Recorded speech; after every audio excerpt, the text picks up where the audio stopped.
crazy conspiracy theories that turned out to be true. The Canadian Fruit Machine. The Fruit Machine is an ambiguous name, but if you have a keen mind, you might have had a few assumptions on what it could have been about. But if you're still in the dark, let me give you its other name, Canada's gaydar, or Gay Detection Machine. That should paint a bit of a clearer picture. If I told you that the Canadian government in the 1960s came up with a strange device and a series of tests specifically made to identify gay men so that they could discriminate against them, you would call me crazy, right? Well, you're not alone, but unfortunately, you are wrong, and the Canadian government did exactly that. Let me explain. The whole point of this fruit machine was essentially to identify and remove homosexual men working in government roles, specifically in the military and law enforcement. During the 1960s, Dr. Frank Robert Wake developed a rather strange series of psychological tests with the purpose of, obviously, identifying gay men. How this machine actually worked was kind of hilarious and extremely rudimentary. Basically, all it would do is it would show you erotic images and say, essentially, gay buzzwords to see if your body had any sort of positive reaction to this stimuli.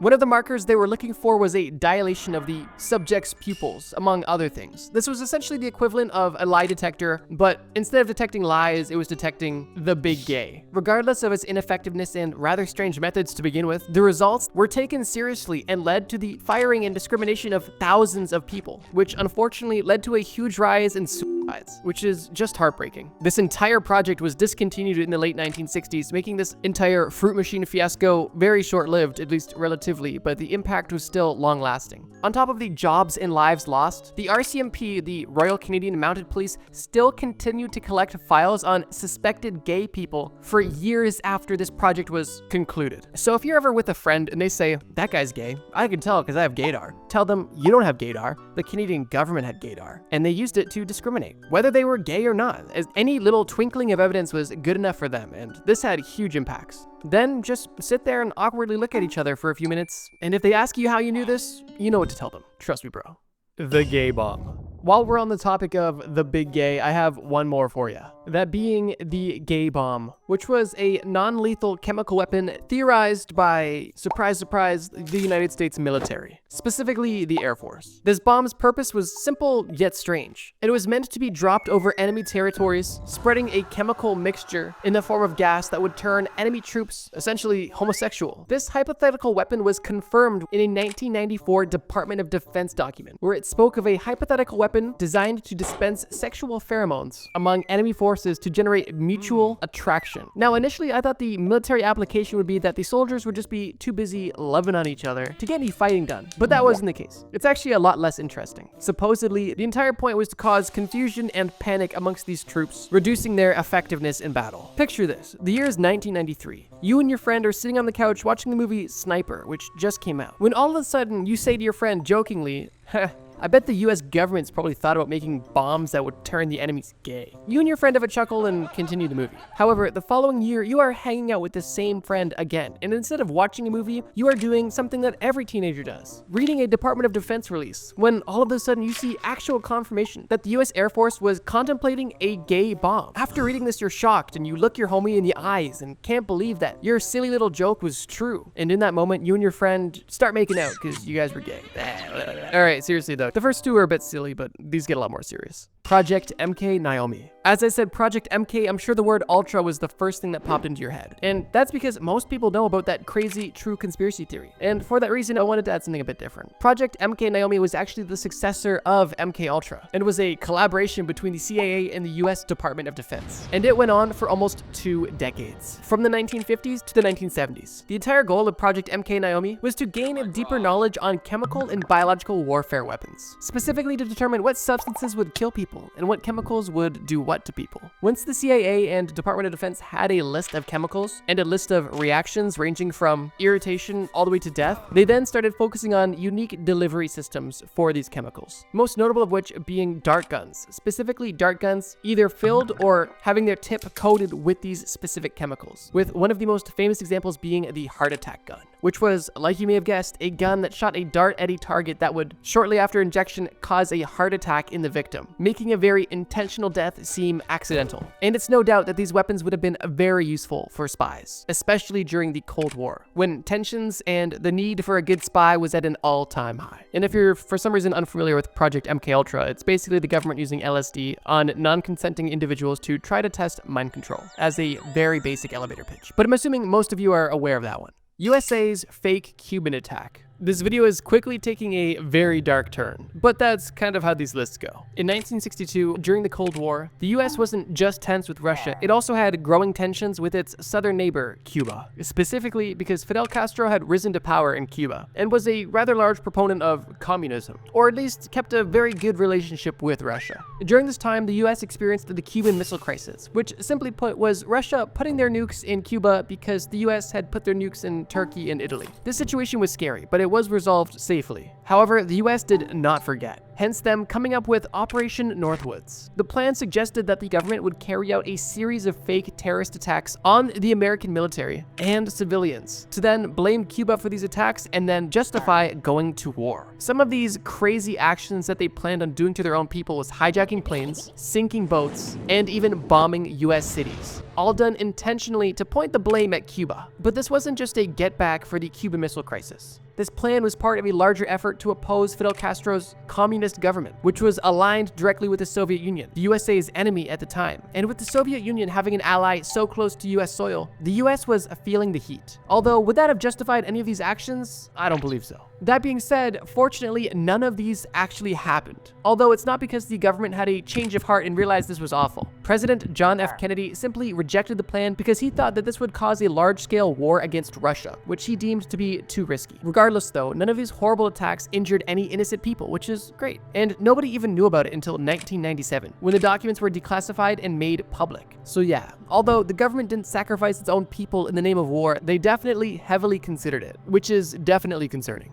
North Korea abducting Japanese citizens. During the late 1970s to early 1980s, there were rumors spreading around coastal Japan that North Korean agents were abducting innocent Japanese citizens and taking them back to North Korea for a plethora of reasons. This rumor even gained government attention and was simply brushed off as a conspiracy theory that had absolutely no merit. That was until it was proven to be right. Between 1977 and 1983, North Korean agents were doing exactly what I described, abducting Japanese citizens from coastal cities of Japan and taking them back to North Korea for a multitude of reasons. And these people weren't your typical abduction victim. They weren't prostitutes or homeless or anybody who seemed potentially vulnerable. They were seemingly chosen at random, making this even more scary and bizarre. The Japanese government officially recognizes over 17 victims of North Korea's abduction, although North Korea only claims they abducted 13, which to me is even crazy that they admitted to anything. But some people suggest that over hundreds of people were taken. These victims were ranging anywhere from teenagers to adults, and were kidnapped for, like I mentioned, various reasons, but were most commonly used to teach Japanese or Japanese culture to North Korean spies, so that these North Korean spies could acclimate to the culture and essentially blend right in. Besides teaching at these schools, they would also provide fake IDs for covert operations, as these people weren't going to be in Japan, so spies could take their identity and use them. The only reason that North Korea ever even admitted to any of the abductions was because after investigations by the Japanese authorities, there was simply no doubt at all that these abductions were happening and that these people were in North Korea. It was only until there was absolutely no one else to blame and nowhere else to go for North Korea that they finally admitted. Unfortunately, there really is no happy ending to this story, and the chances are that these abductions have gone on much longer and there has been many more victims than we could have ever imagined in this situation. And with the way that things are currently with North Korea, it's very likely that they will never be held accountable for literally abducting, torturing, and killing innocent Japanese citizens. The US government poisoning alcohol. It's no conspiracy theory that from 1920 to 1933, the US government banned alcohol, hence this time being known as the Prohibition era, as alcohol was literally prohibited. But besides passing laws and regulations to ensure that no alcohol was being produced or distributed, the US government also took a few additional steps to really deter people from consuming alcohol. What the government chose to do was add methyl alcohol into industrial grade alcohols to deter human consumption. It's theorized that the government assumed that that having these deadly poisons in this alcohol would cause some of these illegal consumers of alcohol to pass away, deterring these bootleggers to sell their product as it was killing their customers. Unfortunately, that wasn't the case, and the bootleggers continued to sell, and alcoholics continued to drink. And unsurprisingly, as a result of this, many people were poisoned and died. And in 1927, in New York alone, there was over 41 deaths confirmed to have come from alcohol poisoning from tainted alcohol, specifically the methyl alcohol. The government used this strategy up until 1933 when the prohibition ended, and it was at that point confirmed that the US government was literally poisoning alcohol, as it was recorded as a strategy to curb alcohol consumption. So yeah, the US was intentionally putting deadly chemicals into products that they knew that people were consuming. I find this one a bit interesting because although people weren't supposed to be consuming this, the US government knew that people were going to consume this. So the fact that they intentionally put deadly chemicals into it, to me, is a bit concerning. This might just be an optimistic thought, but I would like to believe that there's a way where you can deter people from drinking illegal industrial grade alcohol without putting literal poison in it that's going to undoubtedly cause death. Like potentially adding an agent that is extremely sour or potentially even extremely spicy, making the alcohol essentially unconsumable as it's so uncomfortable to drink, but still rendering it non-lethal. As great as this sounds, this might have not been an option, as those sorts of additives may have rendered the actual industrial grade alcohol less effective, which wouldn't have worked because this alcohol needed to serve its primary purpose, as it wasn't meant to be consumed. It was literally industrial grade. But yeah, anyway, from 1920 to 1933, the US government decided that the best way to deter people from drinking alcohol was by killing them, or at least slowly poisoning them, which I wouldn't say is much better.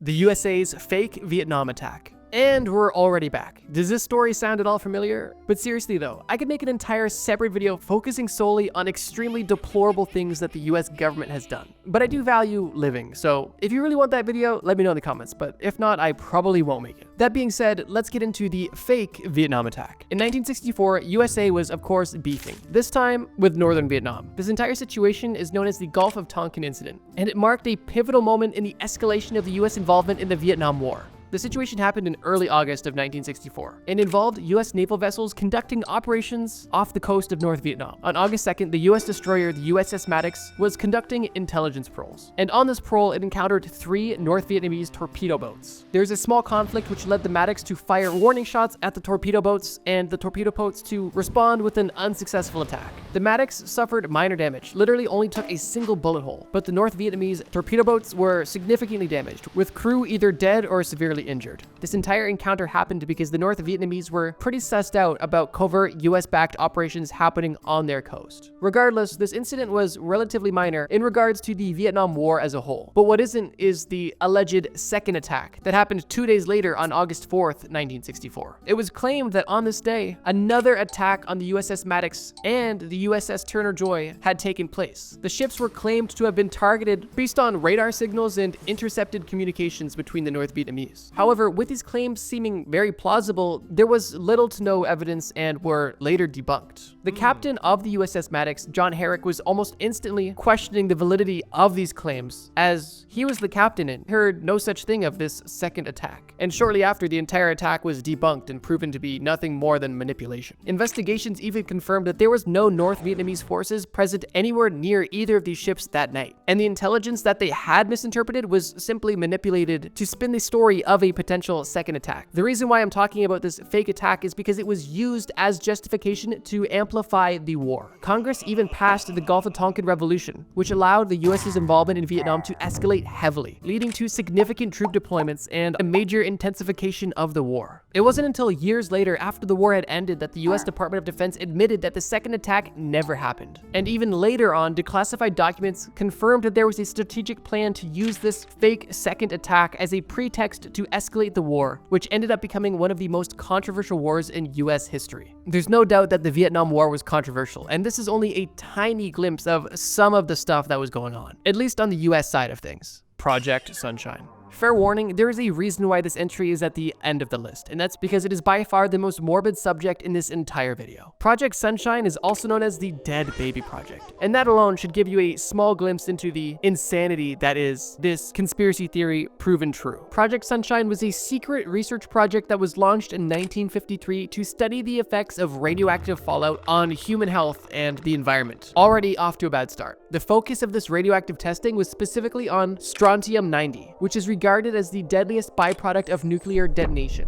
the United States Atomic Energy Commission aimed to measure the amount of strontium-90 in human tissue, as it was typical for it to accumulate in human bones, specifically in children's bones whose skeletal systems were still developing and most vulnerable. Now here's the thing, as much as they potentially would have wanted to subject real children to strontium-90 to study the side effects, they were not able to do so, as it would be a huge moral dilemma and definitely wouldn't fly well with the general public. So what they did do was gather over 1,500 human samples, primarily consisting of babies and young children, without the consent or knowledge of the families that they were taken from. These 1,500 adolescent cadavers were not originally from the United States, and were actually from countries like Australia and the UK, and were acquired by some pretty disgusting means, specifically preventing parents from examining their deceased child before they were sent away for nuclear testing. Typically, these deceased children were sent in parts to not raise suspicion, as parents may notice their entire child missing, but they may not notice their child missing a leg if they are not able to view the child's body in its entirety. Like I mentioned at the beginning, this is extremely dark and honestly disgusting. The initial studies on strontium-90 only analyzed the effects on the human remains. However, shortly after, it expanded to studying its effects on natural environments, such as soil, grass, and grazing animals, where they were seeing what the effect of this strontium-90 would be as it ascended up the food chain. I don't think it'll serve as much as a surprise that once the practices of Project Sunshine were exposed, they were met with widespread outrage and even resulted in a stricter ethical standard when it came to scientific research, specifically those involving human subjects, dead or alive. It literally sounds like something your crazy uncle would say at Thanksgiving dinner. Hey, can you pass the potatoes? Yeah, here you go. Oh, did you know that in the 50s, the US government was actually essentially stealing dead children from overseas and using them to test the dangerous byproducts of nuclear fallout? Oh, crazy. Honestly though, it sounds too crazy to be true, but one thing I've learned from researching for this video is that, unfortunately, some things are too crazy to not be true. Okay, this is off topic, but do you smell that? It smells like you didn't shower. And if that's the case, I feel bad for your anime body pillow. But in case you did, you're obviously not using the right stuff, which is why this video is sponsored by Cheeky Soap. Cheeky Soap is my favorite soap company by far, and it was actually founded by this guy. Hey, Brody. Over the last year, I got absolutely obsessed with bar soap, but I quickly ran into one major problem. Almost every bar soap that I tried left my sensitive skin feeling dry. It was for this reason that when I first tried Cheeky, I was so impressed that it didn't only smell good, but it literally left my skin feeling moisturized after just one shower, which is why I was so eager to partner with them when they asked me. Not only do they have an amazing handful of core scents in their collection, but on top of that, Cheeky even told me that if we're able to get enough support, they are willing to make a custom Trust Me Bro soap bar. So, if you've never tried bar soap before, or you use bar soap and are looking for something new, I would definitely recommend giving Cheeky a try using my link in the description to not only get a discount, but to help support the channel. Click the link in the description, use my code, and get the starter bundle today to upgrade your showers. I guarantee you will not be looking back. Now, let's get back to the video. The Tuskegee study. There's a saying that goes, if something is free, then you're probably the product. And that is something that holds very true when it comes to the Tuskegee study. The Tuskegee study was a very disturbing and deceptive study that took place in Tuskegee, Alabama. The study specifically targeted black males and how having an untreated disease would affect them. If you're curious about what that disease may be, then perhaps the other name for this study may lend a hint. The Tuskegee study is also known as the Tuskegee Syphilis study. Yeah. This study initially took place from 1929 to 1931 and had relatively innocent intentions. During this time, the Rosen World Fund, a fund that essentially promoted healthcare and education to poor African American farmers, specifically about sexually transmitted diseases. The goal of this initial study was to identify the southern counties in Alabama with the highest rates of syphilis among African American males. At this time, the goal was to simply find this location and find the people within this location that had syphilis and then treat them. Still seeming relatively innocent. This pursuit was successful, and they found that Macon County in Alabama had the highest rate of male syphilis, with over 35% of men being infected with syphilis. Although, near the end of 1931 is where this all takes a very dark turn, as during this time, the Great Depression was in full swing, and the Rosenwald Fund, which was looking to help the poor African American community, was running out of funding. It was at this point when the Public Health Service, a part of the United States government, approached the Tuskegee Institute in Tuskegee, Alabama, to see if they would be willing to continue the study, specifically researching the effects of of untreated syphilis in African American males. But they only proposed that they monitor these untreated people for 6 to 9 months to gather data and then at that point treat them fully. Remember this timeline, because we'll be referencing this later. The Tuskegee Institute agreed to do this research as they thought it was beneficial, not only for their local population, but for all Americans. And it was shortly after, in 1932, when the study began. The study began with 600 men being enrolled into the study. 399 of these men had syphilis, 201 of these men did not. Things already take a dark turn here, as all 600 of these men were more or less kept in the dark about what this study exactly was about, and they were really only being told that they were getting free healthcare, something that was hard to come by and an appetizing offer for anybody suffering from any sort of disease. Right? Not only did the government say that they were going to give them free healthcare, they also said that they were going to treat these men of their bad blood, which isn't really a medical condition. It was more or less of a local blanket term that just described general illness. Most of them weren't even necessarily diseases themselves, but symptoms, such as fatigue, body pains, anemia, and even undiagnosed syphilis symptoms as well. These 600 men were specifically promised free medical exams, meals covered by the government, and even burial insurance in case they died during the study. That alone should have seemed like a red flag, but at this time it seemed like a deal that was too good to be true, which is potentially another red flag. So consider that 2 red flags. But back to the point. For the men in the study who were confirmed to have syphilis, the government didn't tell them about their diagnosis, and they didn't even give them any treatment either. Now, at this point, you might be asking, why didn't the government simply find people that they knew had syphilis and then simply request that they have the ability to monitor them? These people already had syphilis, and the US government was willing to incentivize them, so why not inform them about the data that you're collecting? The government claimed they took a deceptive path because it was the only way that these men would have stayed in the study, and for the study to work, they needed to be closely monitored consistently over time. But it's heavily suspected that this deception was based on a lack of respect, both because of racial and economic prejudice. Specifically because the study only involved black men, all of which who were poor farmers, which meant they had limited resources and almost no education as well too. And by limited education, I mean very limited, like fully illiterate. So if you're an educated and prejudiced doctor during this time, why would you give these people any real information? Just keep them in the dark. They don't know any better, right? That doesn't sound ethical to me, but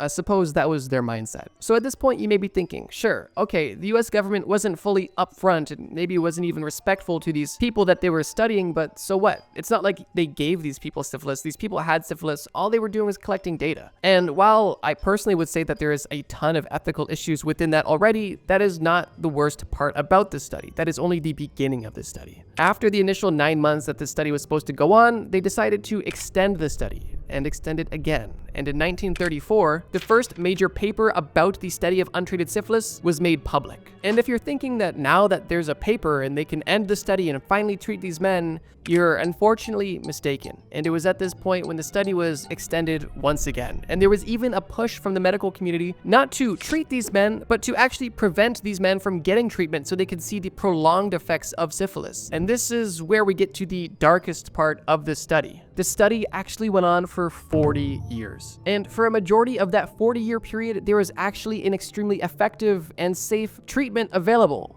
That being penicillin, which was first used to treat infections in 1930, and by 1945, it was accepted as a proper treatment for syphilis. But of course, these men were kept in the dark about that, and were never offered it or even informed about it. And the government simply just decided to watch these men wither away, to see how this infection affected daily life over an extremely long period of time. By the end of the study, it was estimated that 128 of the men in the study died directly from the syphilis that they had. 40 of the men in this study also infected their wives, and 19 of these men had children that were born with syphilis. Those numbers especially are extremely disheartening because those people didn't even sign up for this deceptive study. They were simply the unintentional victim of the unintentional victim. And a lot of these deaths and infections could have easily been prevented by treating these people like they planned on doing. But instead, they decided to simply withhold treatment and monitor them for 40 years. Something that I think any reasonable person would agree is unethical and honestly horrible. Medical studies require consent, and the patients in the study need to be fully informed of the risks and also treatments available, and they need to be treated with respect. And with the Tuskegee study, none of those measures were taken, and it's truly a dark and shameful part of American medical history. But there is a silver lining to this story, as on July 25th, 1972, a journalist named Jean Heller broke the story about the horrific study that had been going on for the last 40 years. And with this news breaking, the government then decided that this study was ethically unjustified, and that also meant that it was immediately canceled. And the following year, there was actually a class action lawsuit that was filed on behalf of these men who were unknowingly a part of the study, and they did end up winning $9.5 million in 1973 money. So keep in mind, it's adjusted for inflation, it's around $50 million today. I'm sure for some, this money was extremely helpful and went a long way, but many of the participants never even knew that they were part of a study, never saw this money, and simply died because they didn't know what they signed up for. And even if you did live to get part of this settlement, not only is your body worse for wear for never getting treatment for a disease that they knew you had, but you also likely have no trust in the government, as they just spent the last 40 years treating you like a lab rat, and the few dollars that they were forced to throw at you only feels like too little too late. So yeah, the Tuskegee study started by simply trying to identify counties with the highest syphilis population to begin treatment, and ended with a 40-year study that completely violated not only the human rights of the participants, or should I say victims, but also the medical system as a whole. And as upsetting and disturbing as the story is, at least there was some sort of closure associated with it. This is only the first entry on this list, and we have lots more to cover. The Watergate Scandal. When I first heard the name of this conspiracy theory or situation, I was convinced that it had something to do with the US government putting something in the water. But as you may know, that's not the case at all. And interestingly, this scandal is also the reason why a lot of other scandals have gate in their name, such as Deflategate, Elsagate, and a lot of other scandals that range from morbid to disturbing. So let's give a bit of context before we get into the details of this Watergate. Richard Nixon was the 37th president of the United States. He was an author, a lawyer, and a career politician. But in 1974, his presidency was cut short as he resigned for reasons that involve the Watergate scandal. This entire scandal is interesting and kind of two-sided because there is the initial acts that took place, and then there is the reaction to the exposure of the initial actions. And if you're already confused, don't worry, because I'm going to lay it out simply as possible. This entire situation begins with Richard Nixon being paranoid that he was not going to win a re-election, something that he feared deeply and was willing to do anything to avoid. This included harassing opposing journalists, politicians, and even celebrities who could potentially influence his re-election in a negative way. And he and his administration would harass them by abusing government power in ways such as auditing them and even getting them involved in strange legal disputes and more. But that's only the tip of the iceberg when it comes to the situation. Prior to the 1972 election, the election that Nixon was so fearful of losing, a group of Nixon's associated formed the Creeps. Creeps meaning the Committee to Re-elect the President. An odd and kind of fitting name. This rather elusive group went to some extreme and even illegal measures to ensure that their goal was met. One of their biggest efforts was collecting information on the opposing party, the Democratic Party. And this is where we get to Watergate. This group of creeps were approved to break into and plant listening devices into the Democratic National Committee headquarters, which just so happened to be based in the Watergate office building in Washington, D.C. The group figured that if they could break into their offices and collect data secretly, they could find some dirt and use it against them to make sure that they win the 1972 election. The first time these creeps broke into the office, the mission was successful. However, on their second attempt, all 5 of these men were caught. And this is where the plot thickens, because nobody knew who these men were, what their motivation was, and what their goal was. All they knew is that there was 5 spies breaking into the Democratic Party's headquarters. Although it's not hard to think of who may have potentially ordered this attack. The FBI began to look deeply into this case to find who exactly was involved and what their motivation and goal was. It was at this point, coincidentally, when Richard Nixon would instruct the CIA to tell the FBI to halt all further investigation on this entire scandal, or at least the finances involved behind the scandal. They were still going to investigate these men, but the funding investigation was blocked. Obviously, this entire situation sparked public outrage, and there was a lot of finger pointing at the Republican Party, specifically at the president himself. And although he and his party strictly denied any involvement or awareness of this essentially spy operation, information was flowing in and the house of cards was crumbling. One of the early pieces of evidence that pointed towards Nixon was the fact that one of these men who conducted this robbery was actually a Republican aide. And on top of that, they had an informant who was feeding them information directly connecting these burglars to Richard Nixon himself. And I swear I'm not even making it up, this informant or whistleblower went by the alias of Deep Throat. Shout out Deep Throat for the information. I feel like if you called the government right now and told them you had information, but you wanted to go by the name Deep Throat, you'd probably get hung up on, but that's just me. Now, despite all of this media attention and this obviously odd situation going on, Nixon did obviously win the election in 1972. However, that was short-lived.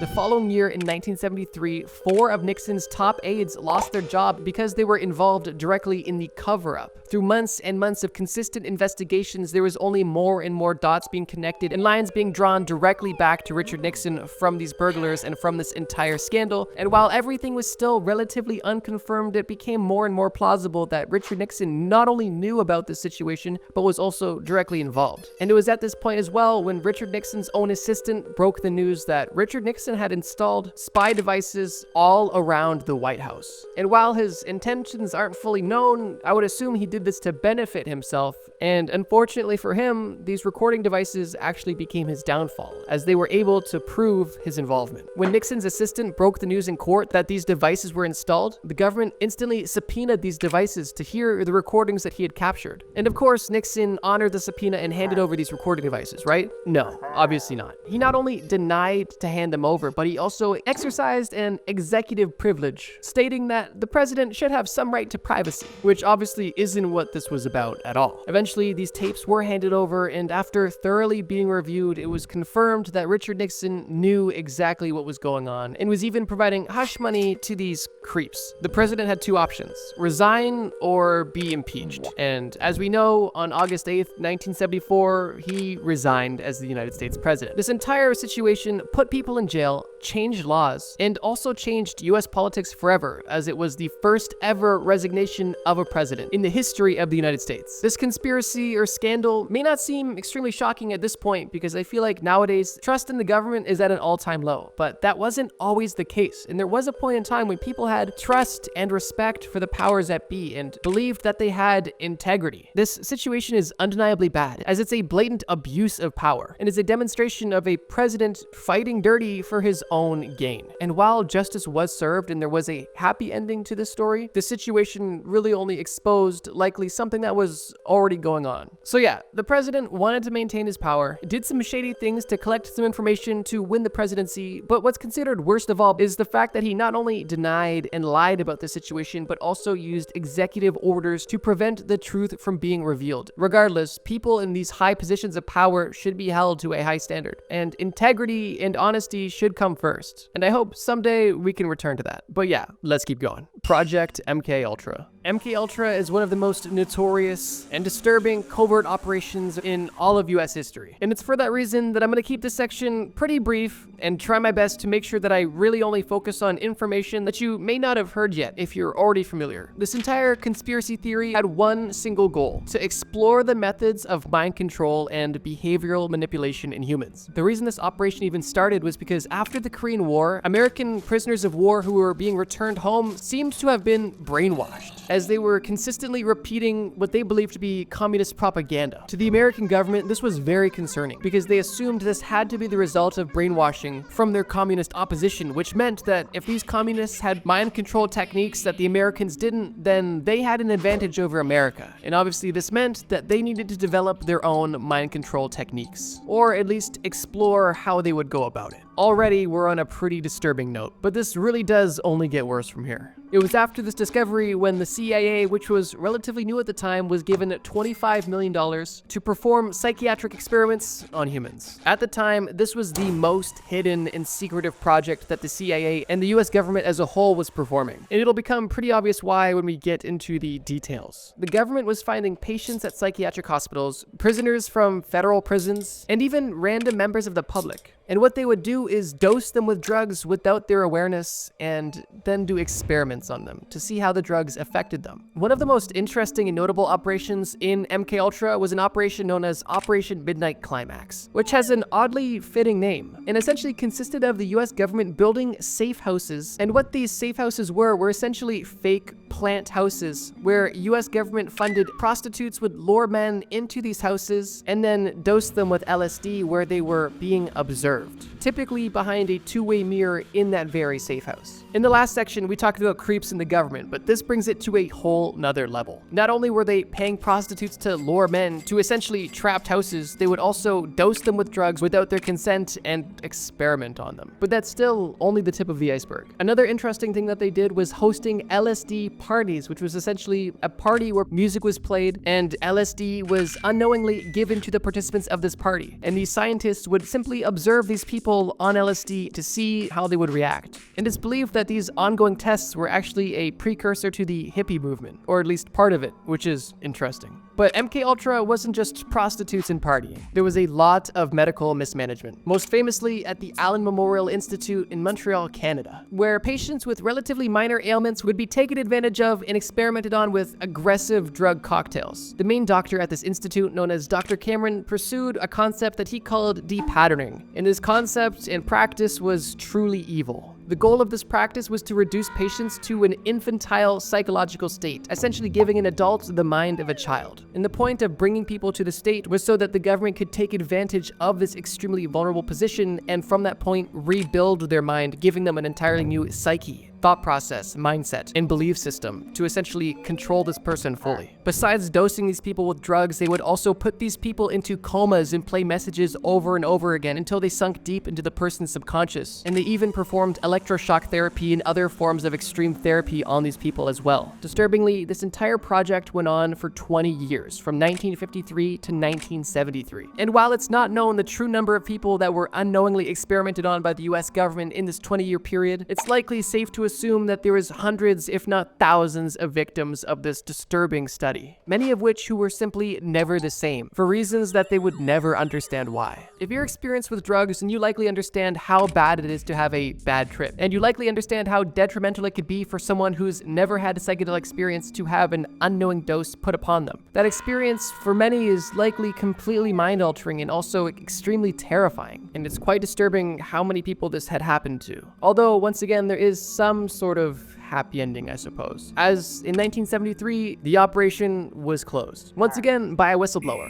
although this time the whistleblower's name wasn't Deep Throat. His name was actually 69 Lord. I'm just joking. His name was John Marks, and he wrote a book named The Search for the Manchurian Candidate, where he exposed most of the operation. And at that point, after this information had been exposed, congressional hearings began to investigate what was really going on. And it was through those hearings where the CIA not only admitted that the operation existed, but they also were forced to admit what they were doing. To this day, there has been no class action lawsuit, no apology, nothing. And the children of some of these victims are still pursuing legal action against the institutes that they deem responsible. And personally, I hope justice is truly served, as awareness and exposure is one thing, but justice goes beyond just that. It's so ironic that after the Korean War, the US government publicly exposed and shamed these communist countries for their mind control techniques and how they could possibly brainwash prisoners of war and torture them. But almost immediately after giving a speech about how horrible these things are, they then begin not only researching their own methods of doing the exact same thing, but they go about it in likely the worst way possible. And Project MKUltra is a massive example of the US government breaking moral, ethical, and legal laws in their own self-interest, and it's one that people have not forgotten, nor should they ever. What do you guys think? Feel free to let me know in the comments. Like I mentioned at the beginning of this video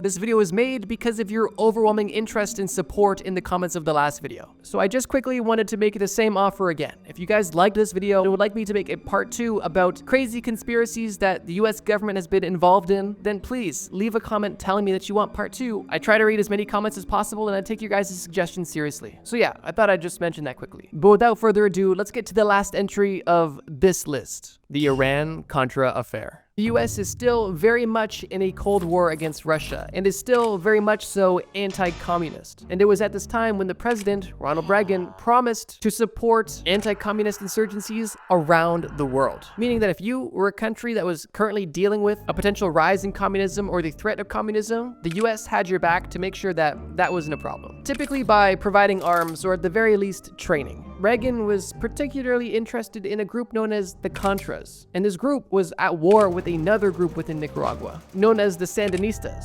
The biggest difference between these two groups was the fact that the Sandinistas was a communist group, and they were backed by Cuba. The president, Ronald Reagan, saw the Contras as a noble force and even equated them to being similar to the founding fathers as they were fighting for freedom. Now this is where things begin to get sticky. The Contras were funding their war primarily through the drug trade, and because of this, the American government actually passed an amendment known as the Boland Amendment, preventing the US government from providing the Contras with any support due to their involvement in the drug trade. So far, this is pretty straightforward and seems reasonable enough. However, it was at this point when Ronald Reagan decided that he didn't want to follow this amendment and continued to support the Contras regardless of the amendment. And how they did this is a bit confusing, as where they went next was Iran. At the time, in 1985, Iran had 7 American hostages that they were keeping in Lebanon, and Reagan wanted to do everything he could to make sure that these hostages came home alive. It was at this point when the government made a deal. The US government, with Reagan's approval, agreed to give Iran weapons in exchange for the release of the hostages. It's important to note that this was all happening behind closed doors, because publicly, Reagan was saying that he would not negotiate with terrorists, and there was even a trade embargo currently going on with Iran at the time. But that's still only where things begin, as the US government technically budgeted $30 million to go to Iran for this terrorist negotiation, although it was shortly after exposed that only $12 million of this $30 million actually went to Iran, and the remaining $18 million actually went to support the Contras, a group that the US government was not allowed to support. This is a bit of a double whammy, because not only was the government negotiating with terrorists, something that they said they would not be doing, but they were also supporting a group that they were not allowed to support. And this was all exposed by a Lebanese journalist in 1986, and the fallout of this is where we truly see the impact of the entire situation. Lieutenant Colonel Oliver North, who was in charge of most of these operations, came clean about his involvement and said that he knew it happened, he was part of it, and he also admitted that Reagan knew about all of it. This testimony from the colonel and pressure from journalists caused investigations to be launched against Reagan, not just at the time, but for the entirety of his presidency from that point on. And after these investigations, it was ruled that Reagan's involvement was more or less benign and was simply due to a lack of oversight, and because of this, he was not implicated directly, meaning he wasn't in trouble. At least until 1987, when Reagan finally testified on this entire matter. And while these hearings went on for 41 days and were publicly televised, Reagan would still not face any consequences. However, that wasn't the case for everybody. 12 people involved in this conspiracy were charged and found guilty.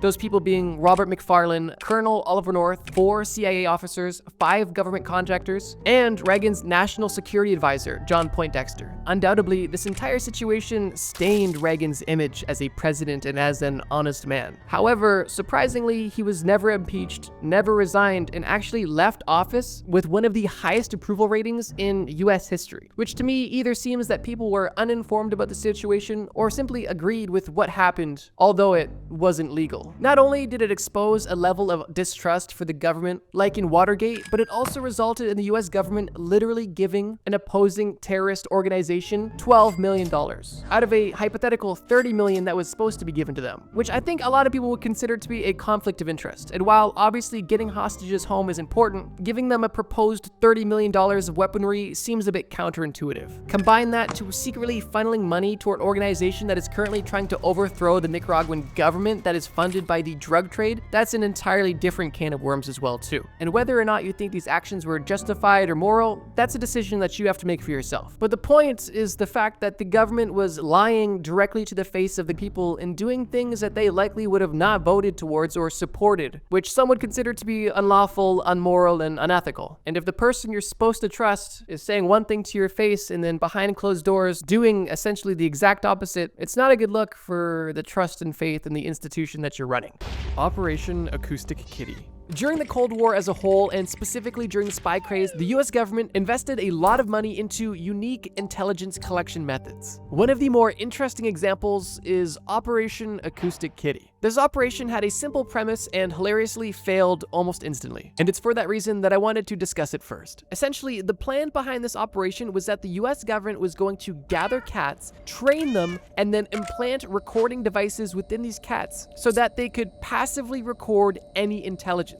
and these cats would be trained to specifically hang out around sensitive areas. For example, outside government buildings, windowsills of important offices, social places that important people may hang out, and stuff along those lines. The theory was that if these cats were simply present in places where secret conversations were taking place, nobody would question a cat being around, and nobody would have their guard up against that. Little did they know, the cat would secretly be recording their information, feeding intelligence directly to the CIA. On paper, it kind of almost makes sense because, I mean, think about it. Everybody, when they see a cat in public, talks to it. And who knows, some people, when they're down on the luck, they talk to their pets, they describe their life to their pets. So potentially, if there was a Russian spy hanging out near Washington, D.C., and he was just having a bad day, maybe he would have saw a stray cat and, told it exactly what it was planning to do. Definitely seems a bit far-fetched, but compared to some of the stuff that the US government did during this time, it almost seems extremely rational. Now, this is where things get kind of hilarious, because although the plan was strange but potentially logical, the entire operation almost instantly fell apart when it came to development. For starters, this entire operation cost over $10 million, which adjusted for inflation in today's currency is over $80 million. And that's just to train a single cat, just one cat, mind you. The majority of this budget went towards developing the specific recording device that could be implanted within the cat, as well as developing the proper surgical techniques to perform the implant of this recording device into the cat. And then finally, the rest of the budget went into directly training this cat. Now, on a serious note though, I can only imagine how many cats died during the research and development of this entire ordeal. So, moment of silence for those cats. But back to the implantation. The government didn't just implant a recording device into these cats. They also tried to make a half cat, half cyborg machine because the CIA realized that these were just cats with microphones in them and they needed more assistants to be better equipped spies. So not only did they implant recording devices into these cats, but they also implanted the equivalent of wires and batteries within these cats to help make them more attentive. And the reason why they actually did this was because during testing and training, initially they realized that these cats were not going to be helpful spies. And quite often, during long days of training, the cats would simply get bored and either go and sleep or go and eat mid-testing. And that was something that the CIA didn't appreciate. So every time that their test cat would become unfocused and do something that a normal cat would do, they decided to implant another wire to hopefully reprogram the cat's brain to make it a better spy. But even with all of these hiccups, the CIA decided to do some real-life field testing with their new cat spy, as they figured if they invested this much, they might as well at least try it. And it was at that point, after the CIA spent nearly $10 million on a single cat, that they took this cat to a park, where they released into a park with the intention of having the cat overhear a conversation between two men that they planted on a park bench. The CIA had a surveillance van beside the park where it was monitoring the entire situation, and upon this first test, the cat did not walk up to the park bench or hang out around any people at all. The cat essentially was dropped into the park, walked forward, and then walked directly into oncoming traffic and died. And with the untimely and tragic death of this cat, Project Acoustic Kitty died as well. And this project is kind of funny, but at the same time upsetting, because at least one cat died, and I can only imagine how many cats they tested their implants and experimental surgeries on, so. Oh, and did I mention that this video gets darker as the list goes on? Yeah, this is the most tame entry on this list. Let's keep going. The BCCI Scandal. The BCCI, or Bank of Credit and Commerce International, was a global bank that was founded in 1972 by a Pakistani financier. This bank claimed to offer an anti-colonial alternative to Western banks. Its ultimate mission was to break financial barriers for third world countries. But in reality, this bank used fluffy buzzwords to cover up billions of dollars worth of bank fraud. Let me explain. In its first 10 years of business, the BCCI was growing rapidly, and it had over 4,000 branches in 78 countries and had assets valued at over $20 billion USD. And at this time, it was the 7th largest private bank in the world. Pretty impressive, and once again, noble, because they're just here to help out the little guys, right?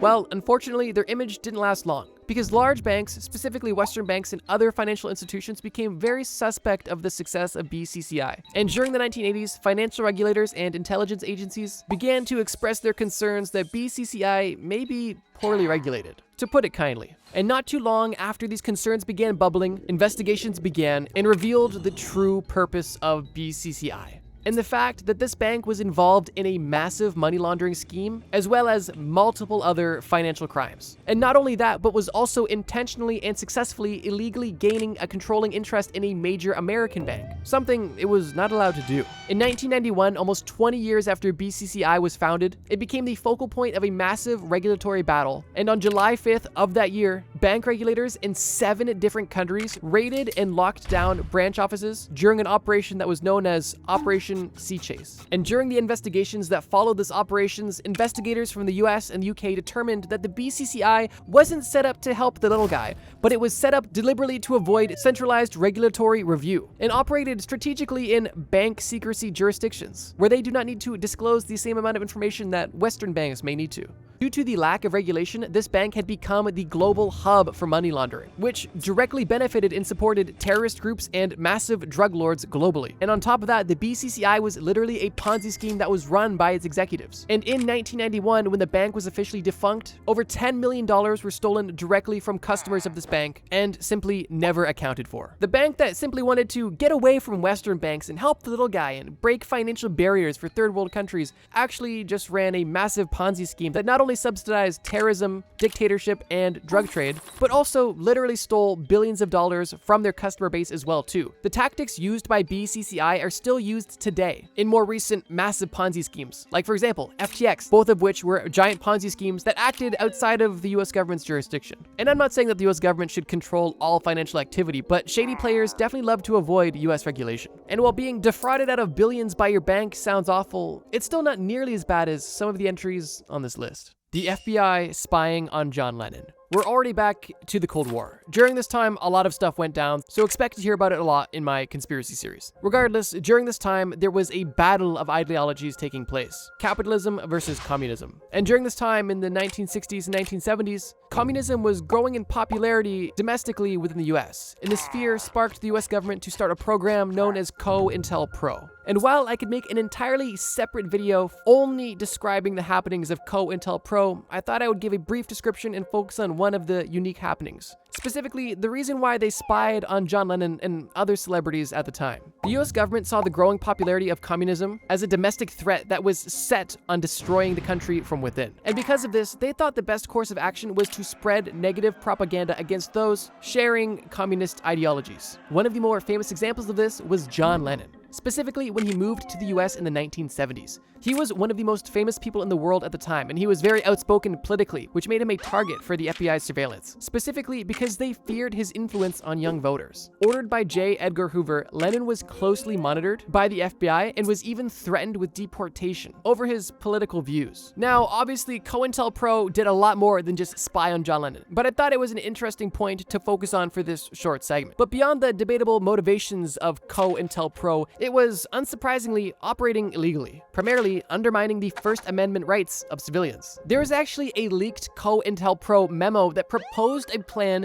to expose the secret pregnancy of famous actress Jean Seberg because she was a financial supporter of the Black Panther Party, a party that was pushing Marxist-Leninist ideals. And the reason why the FBI wanted to expose this pregnancy was because it could possibly cause her embarrassment or tarnish her image with the general public. Now, keep in mind, at the time, it wasn't fully confirmed or even known that the government was literally spying on and actively discrediting those with communist views. But some people had a suspicion. And although in 1972, Richard Nixon won the election, the entire operation of COINTELPRO was exposed. And these expositions led to a congressional investigation into exactly what the FBI was doing with COINTELPRO. And this investigation, fortunately, exposed exactly what the FBI was doing and led to massive reforms within the intelligence community, primarily by reducing the FBI's power as a whole. And it was with that congressional hearing that the COINTELPRO program was ended, although it did still operate from 1956 all the way up until 1971. So yeah, COINTELPRO operated for almost 20 years uninterrupted, specifically spying on influential people who shared communistic views. And while one notable example is the fact that they spied on John Lennon and tried to have him deported, and maybe did other things, this entire operation actively spied and discredited hundreds of people, and then some. The CIA trafficking cocaine. This story's wild and takes a few turns, so buckle up. Our story begins in Panama, a relatively small country, but a country that is extremely vital to the US military and global economy, specifically because of its canal, the Panama Canal. Throughout the 20th century, America actually ran the Panama Canal directly, with military bases spread across the entire canal. And this was strategic for the US government because during this time, once again in the Cold War, the USA was specifically concerned with Russia trying to get a bit friendly with South America. And because of that, the Panama Canal was a good checkpoint to make sure that everything was going to America's liking. And because of how strategic the Panama Canal was to America, America and Panama had a very good relationship. Now this is where things get interesting, because at the time, the head of military intelligence in Panama was Manuel Noriega, someone who was previously trained by the FBI in general technical skills and leadership skills, something that America did for a lot of South American leaders to gain favor, essentially thinking that if they could train South American countries how to have strong leaders, they would be more faithful to America, the country that taught them how to have stronger leadership. And Panama was no different. But like I said, this is where things get sticky, because Noriega was an asset to the American government because he was actively controlling the Panama Canal through his position as the military intelligence leader. But he was also playing both sides of the field, because not only was he acting essentially as a spy for the US government, but he was also acting in his own self-interest as a drug smuggler, specifically by providing protection to drug shipments going from South America to North America, and globally. Now this is a conundrum, similar to the Iran-Contra Affair, which I discussed in the last conspiracy theory video. But in regards to this situation, the government is actively having an ally who is helping them, but is also actively protecting drug smugglers from his own country and other South American countries, and essentially letting them traffic their drugs onto American soil. The question is, did America know, and how much did they know? And while we can't know for sure, it's heavily assumed that the government knew exactly what was going on, and not only allowed it, but also protected it. I feel like there's no way the US government wasn't aware of this, because in 1972, the US government actually planned on potentially assassinating Noriega because of the smuggling that was going on. But they didn't, because they deemed he was too much of an asset. It makes you wonder, because why would they consider assassinating an asset if they weren't doing anything wrong? Unless, of course, they knew they were doing something wrong, which was later exposed. That was until 1989. As time went on, Noriega became less and less useful to the US government as the Cold War came to a close and the war on drugs began to grow. And Noriega was becoming less of an asset and more of a liability and a target. And because of this, in 1989, the US government liberated Panama to relieve it of its dictator, Manuel Noriega, which is ironic because this is the exact same person that the US government was subsidizing, essentially. And not only that, this liberation was ordered by the president at the time, George H.W. Bush, who was also previously the head of the CIA, the agency that literally had Noriega on salary. Anyways, Noriega was eventually caught after a pretty bloody battle that happened in Panama, and the rest is history. The US government allowed a drug-dealing dictator to have full control of Panama because he was helpful in providing intelligence to the US government. But once the US government didn't require this intelligence anymore, and this military dictator got a bit too much power, the US government decided that it was the perfect time to liberate Panama once it was convenient for them. Makes you wonder. And somehow, we still have more to discuss. The false positives scandal. This case is truly disturbing and actually doesn't involve the US government. It's not a mystery or a conspiracy that some South American countries struggle with dangerous groups typically associated with drugs, gaining power and influence typically via violence. Naturally, the government wants no opposition to power, and besides this, they definitely don't want people terrorizing their own citizens. And it's for that reason that the Venezuelan and Colombian governments began fighting against these groups. Specifically, in this example, the Colombian government was fighting guerrilla forces of the FARC and the ELN, two of the primary groups fighting against the Colombian government starting as early as 1964. But this conspiracy actually has nothing to do with these insurgency groups and has everything to do with the Colombian military. While these internal conflicts were happening, some members of the Colombian military decided that it would be a bright idea to, instead of finding and defeating their enemy,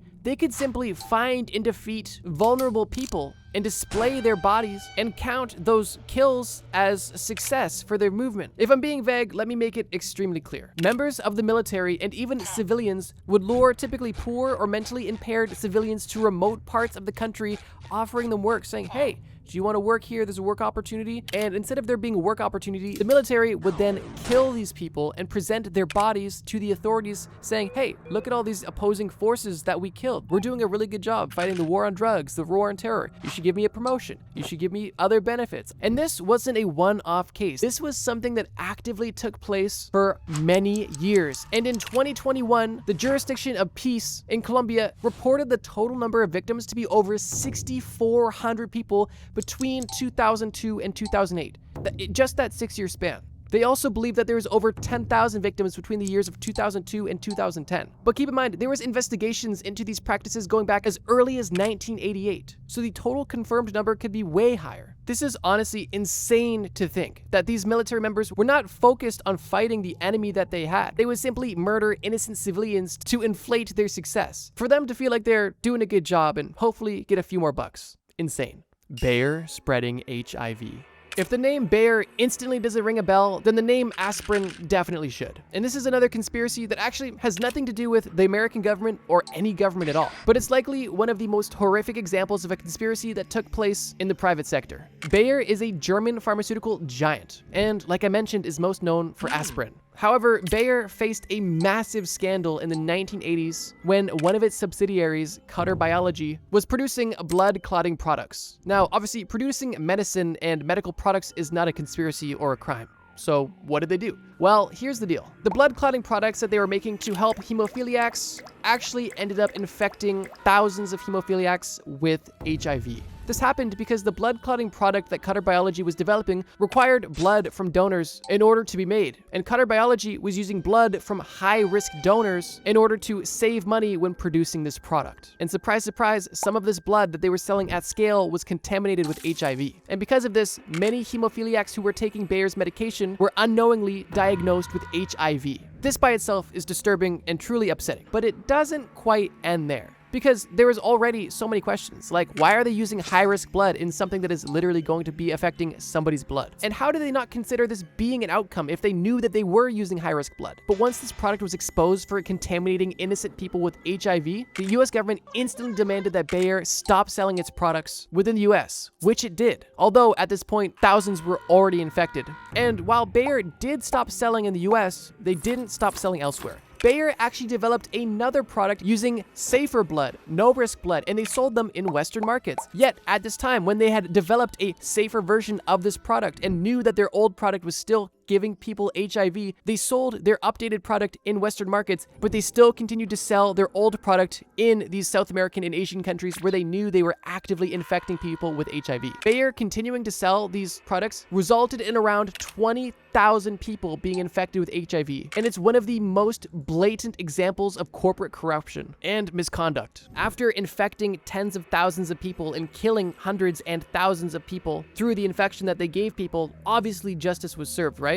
No. Not one person at Bayer or Cutter Biological served any time in prison or was given any personal repercussions. Bayer as a corporation paid a $600 million settlement, which was brought by thousands of American hemophiliacs, although that only gives some money to some Americans that were affected. Although the number sounds big, it's truly a slap on the wrist for killing thousands of people and profiting on it too. Isn't that a happy note? Project Hemisphere. If you're watching this video, you likely know what a wiretap is, right? Maybe you watched a movie about mafia bosses or drug lords and the police are trying to get information on them and they tap their phone. That's a real thing, and in those situations, that's a useful tool. But what if I told you the American government actually had a partnership with the third largest cell provider in all of the United States to track all of their customers' data? Well, hopefully you'd believe me because it's true, and it's called Project Hemisphere. In 2007, the Office of National Drug Control Policy, the ONDCP, started a partnership with the cell phone provider AT&T, the third largest cell provider in the entire United States. And this partnership was for profit, meaning that the US government was not only gaining access to all of AT&T's data, which we'll get into exactly what that contains, but they are literally selling the information directly to the United States government. But this isn't just a high-level operation. Sheriff's offices and police departments across all of the United States each individually pay anywhere from $1 million per year plus to maintain access to all of AT&T's records. And they're paying this much because obviously this information is valuable to the authorities. But there's a lot of questions. How long has this been going on? What do they use this information for? What information do they get access to? And is this legal, and did anybody even agree to this? Let me answer all of those questions in that order. Project Hemisphere as a project dates back all the way back until 1987, with the US government using other methods to collect data based off of telephone conversations, likely partnering with other landline and communication companies of the time. And while AT&T only became part of Project Hemisphere during 2007 and was exposed in 2013, there's absolutely no information pointing towards AT&T ending or planning on ending this partnership anytime soon, if at all. After Project Hemisphere was widely exposed, there was a leaked document that showed exactly how sneaky sneaky AT&T was. And the contract between the government agency buying the data and AT&T goes as follows. The government agency agrees not to use the data as evidence in any judicial or administrative proceedings unless there is no other available and admissible probative evidence.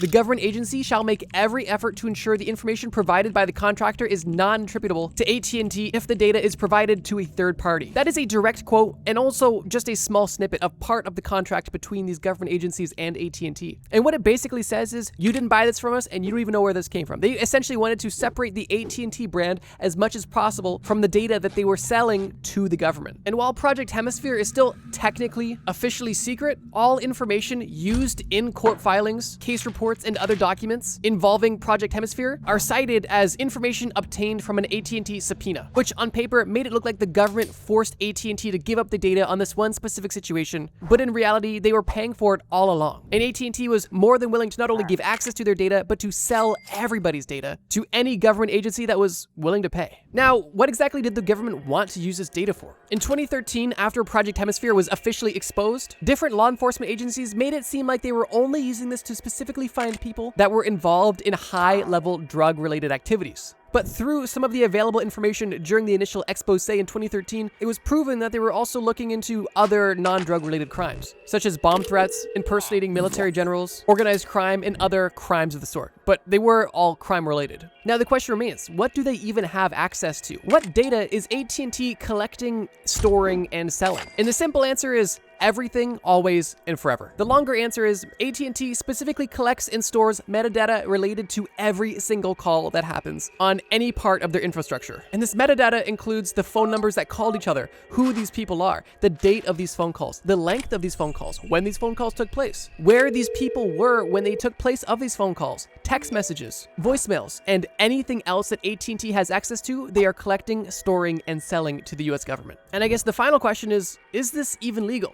And that's where we are today. As I mentioned, this project is still technically officially secret, although at this point, it's not a secret at all. And with this information being known and well exposed and relatively well discussed, there is significant legal and privacy concerns surrounding this entire operation. But nothing is formally being done. And I'm not a lawyer, so I don't know if this is legal or not. But even if it's not, it's gonna take a lot of force to make anything change. In November of 2023, US Senator Ronald Lee Wyden addressed the US General Attorney, Merrick Garland, and called for the release of additional information regarding Project Hemisphere. And in this letter from this US Senator, he expressed his massive concern for the legality of this operation that was currently ongoing, and how they were able to conduct such extensive searches of domestic phone records without any need for a warrant. Which is true. Like I said, if you are using AT&T right now, any government agency that is currently paying for access to the database can access anything you've ever done on the AT&T ecosystem. Calls, texts, voicemails, anything. And as of the legality, people are definitely curious and concerned, but nothing's being done as of yet. So this conspiracy is still ongoing and developing, so maybe in a future episode I'll follow up. I think in this day and age, it's pretty well assumed that the government has access to any piece of information they could possibly ever want or need. And even if they don't have direct access to it, they could get it relatively quickly. And Project Hemisphere is just proof of that. And for some people, this may not seem shocking at all. Although in 2013, when this was first exposed, I'm sure this was a rather alarming revelation. And on top of that, to discover that this has been going on since 1987 is definitely enough to make you raise an eyebrow. Of course, you could say, why worry if you have nothing to hide? But at the same token, there is definitely a violation of privacy happening here. Like, if the government subpoenaed AT&T about a specific court case that is actively ongoing, that's one thing, and that's a different conversation. But any government agency or police unit being able to pay to have access to essentially everybody's phone records is an entirely different situation. If nothing else, it's interesting to think about. Because if you are an American taxpayer and also a customer of AT&T, you are essentially paying for the people who are spying on you to spy on you by providing them your information that you pay for. It's kind of like hiring a private investigator and being like, hey, I'm gonna pay you to follow me around, and also here's a tracking device that I'm just gonna put in my pocket, use it to track me at any time, and I'm gonna pay for all of this. But with that being said, this is only the first entry on this list. So let's keep going. Operation Snow White. The Church of Scientology is likely the most famous cult in all of human history. They've got a massive headquarters in Los Angeles, not to mention their alleged 11,000 locations worldwide, a very wealthy, powerful, and influential member base, and likely one of the most controversial rises and existences in modern day religion. In modern times, the Church of Scientology is known for being that place that Tom Cruise goes to and for helping skateboard YouTubers ruin their career. But did you also know that in the 1970s, the Church of Scientology carried out the largest infiltration of the US government in all of American history? Well, they did. and they did it successfully. But let me give a bit of background. The Church of Scientology was founded in 1952 by L. Ron Hubbard, a man who had just published a successful book and then lost the rights to it after a bankruptcy. Obviously, if you're an author who just had a wildly successful book and then somehow fumbled it all, of course you don't write another book, you start a religion. And in 1957, Scientology was granted tax exemption by the IRS because the IRS had officially recognized Scientology as a church. But a decade later, in 1967, the IRS decided that that wasn't true anymore, and that the Church of Scientology wasn't actually a church. It was a lot of things, and primarily acted as a business, and for that reason, needed to pay taxes. And this made L. Ron very upset. Losing their tax-exempt status wasn't the only interaction that Scientology had with the government, but it was definitely the most alarming to L. Ron Hubbard. Around this time as well, the FBI was also periodically checking in on Scientology just to see what they were up to. And in 1963, they were even raided by the Food and Drug Administration. Now, obviously, if the government is telling you that what you're doing is not what a church is supposed to be doing, and that you're being investigated and literally raided by multiple different government agencies, obviously you're going to make the necessary changes to maintain your tax-exempt status and act more accordingly to how a religious nonprofit should act, right? Well, of course not. And Scientology's rebuttal to the government making them pay taxes again was Operation Snow White.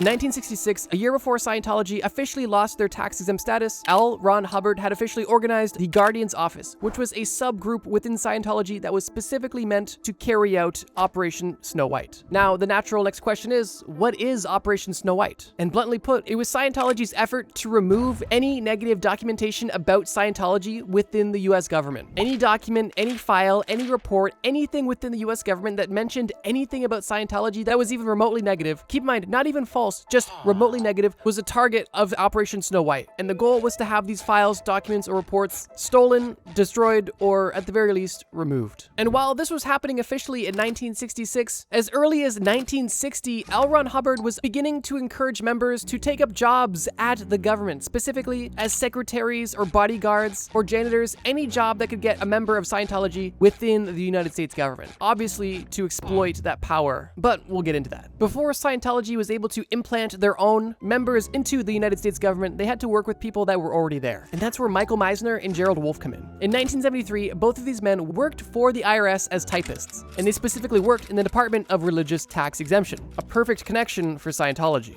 These men were infiltrated by Scientology and began making illegal copies to provide to Scientology to provide them with more information and context about how the system worked. But this quickly led to forgery and literal breaking and entering within the United States government offices. This relationship had been going on for years, and the infiltration of the United States government by the Church of Scientology was growing. And because of this, L. Ron Hubbard and Scientology as a whole was getting concerned that their in at the government could potentially turn on them. And because of this, the Church of Scientology kidnapped Michael Meisner and kept him in captivity, where he was literally imprisoned by the Church of Scientology to ensure that he would not rat on the Church of Scientology and spill the beans about Operation Snow White. After 3 months of captivity, Meisner was able to escape the Church of Scientology, contact the FBI, turn himself in, and tell them everything. And this breakthrough was catastrophic for the Church of Scientology, as it led to the biggest FBI raid in all of United States history, with 156 FBI agents raiding the Los Angeles Scientology office. And during this raid, they found everything that they were looking for. Stolen documents, forged documents, fake passports, fake IDs, fake FBI IDs, fake security badges, lock-picking tools, wiretaps, plans, internal documents, basically everything they needed to prove not only the existence, but the step-by-step plan and execution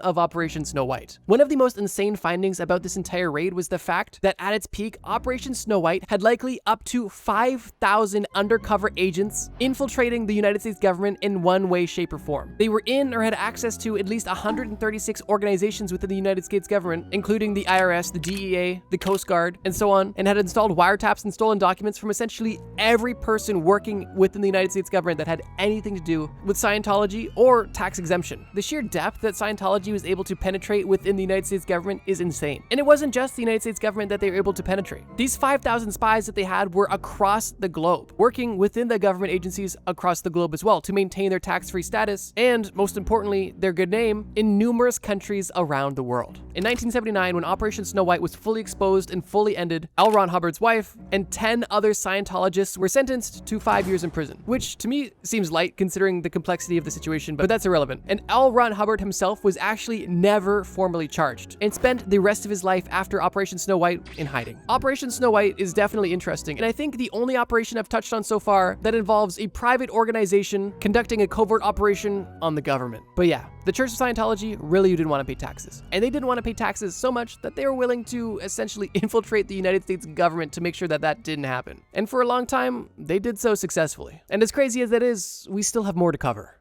The Zimmermann telegram. There's no doubt that in modern times, the United States and Mexican border definitely have some tension. And the history of this tension goes back all the way into the 1800s, when Mexico lost a significant amount of land to the United States, specifically Texas, Arizona, and New Mexico, which Mexico had lost to the United States in the Mexican-American War from 1846 to 1848. Following that war, Mexican and American tensions were understandably at an all-time high, and these tensions from the mid-1800s bled into the early 1900s. And it was during the early 1900s when an opportunistic Germany had an idea. In 1917, Arthur Zimmermann, the German foreign minister, sent a secret diplomatic message directly to the German ambassador in Mexico and the Mexican president. And this secret telegram was short, concise, and if left unfound, would have changed the course of history forever. And I'll explain what I mean by if left unfound. But the telegram went as follows. We make Mexico a proposal of alliance on the following basis. We make war together, we make peace together. And the telegram included some more information, but this was the most significant sentence in the entire telegram. Previous to this telegram being sent, German officials had been spending time in Mexico, building a relationship and bonding with Mexico over their disdain and distrust for America. In Germany's eyes, this gave the two countries not only something in common, but also a common enemy. And even if Mexico didn't really trust or like Germany, Germany at least knew that Mexico didn't trust or like the United States, and they could use that. Hence, this proposal. The proposal specifically wanted Mexico to invade the United States. Obviously, Germany would be joining and supporting them in this invasion, and through this invasion, Germany promised Mexico that if they were successful, Germany would give Mexico all of their lost land back. Texas, Arizona, and New Mexico would all be Mexican land again if they were willing to help Germany invade United States soil. Now, Germany didn't necessarily want to just take over the United States, but they did want to distract them, because World War I was brewing in Europe, and the last thing that Germany wanted was America getting involved on European soil.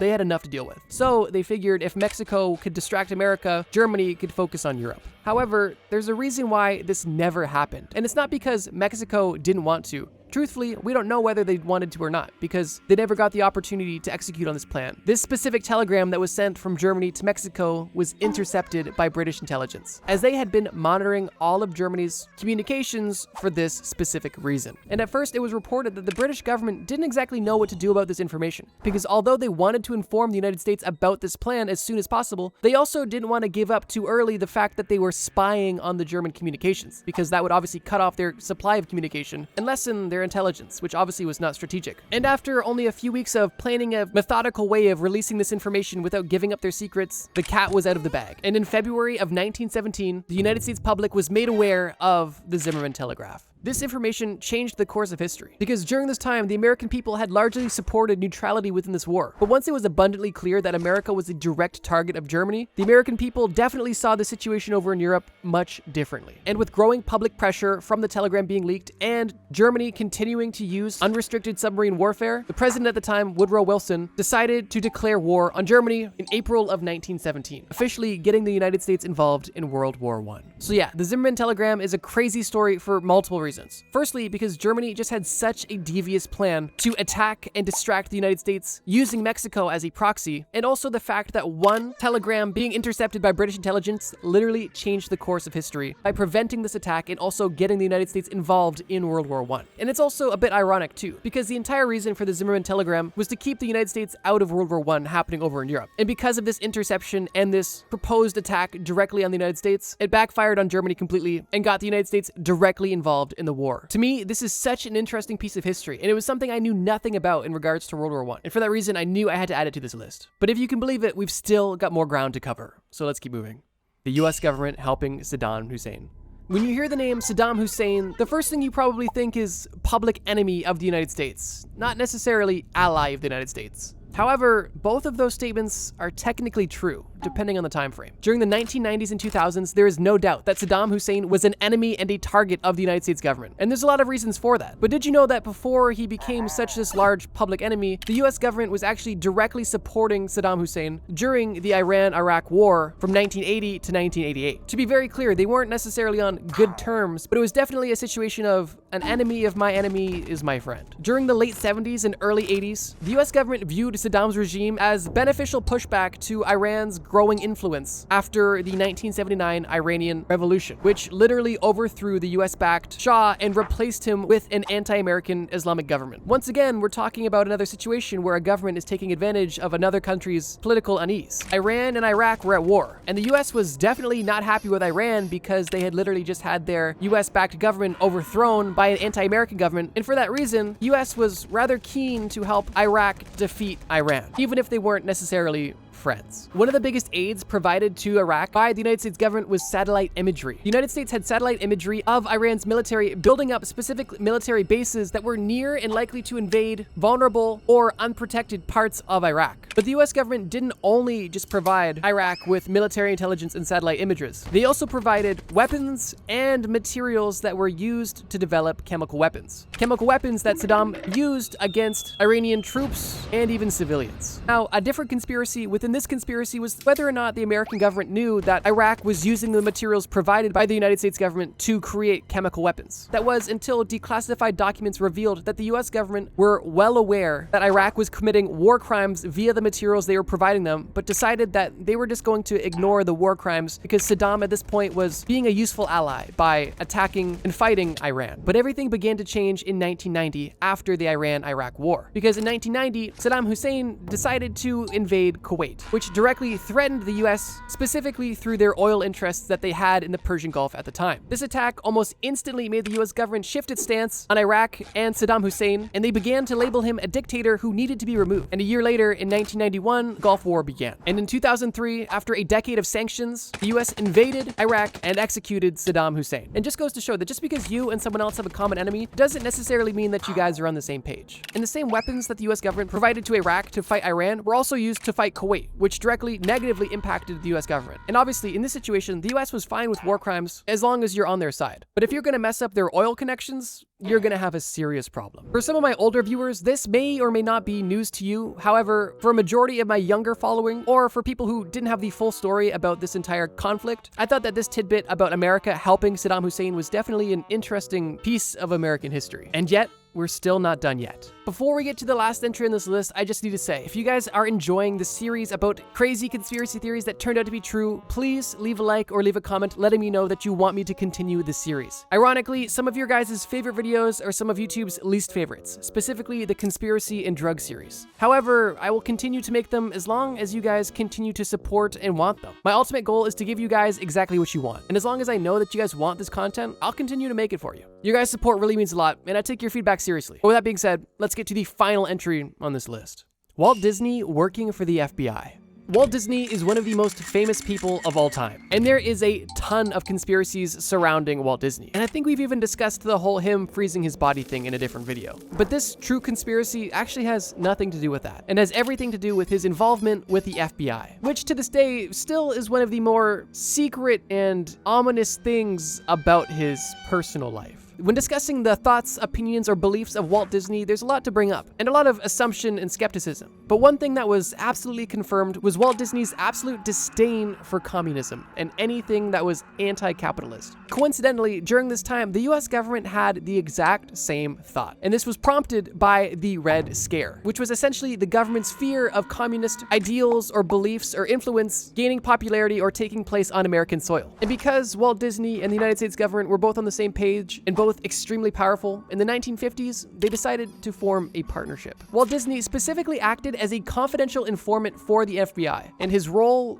was interesting to say the least. Now I have to make a distinction here because this video is conspiracy theories that turned out to be true. So I kind of have to separate fact versus, well, still conspiracy based off of information that are not yet proven yet. So let me quickly give you everything that is certifiably true right now. There is a declassified FBI document known simply as Walt Disney's name, Walter Elias Disney. And this document contains over 570 pages of information, including Walt Disney's connection to the FBI. However, most of this information is either redacted or still classified. What wasn't redacted and is currently confirmed is the following. Walt Disney granted the FBI to use the Walt Disney parks however they pleased for whatever reason they may want. And in the same agreement, the FBI offered Walt Disney to use FBI offices for whatever he may need. Not with the same unrestricted access, but there was access involved. One of the proposed uses was allowing Walt Disney to film the Mickey Mouse Clubhouse within the FBI offices, which to me seems strange because if you have Disneyland, you likely have the capability to film some sort of soundstage or film studio. But regardless, if you wanted to film within FBI offices, I suppose that's your right. In October of 1947, Walt Disney did testify in front of the House Un-American Activity Committee, a committee that specifically investigated communist happenings on American soil at the time. Obviously, about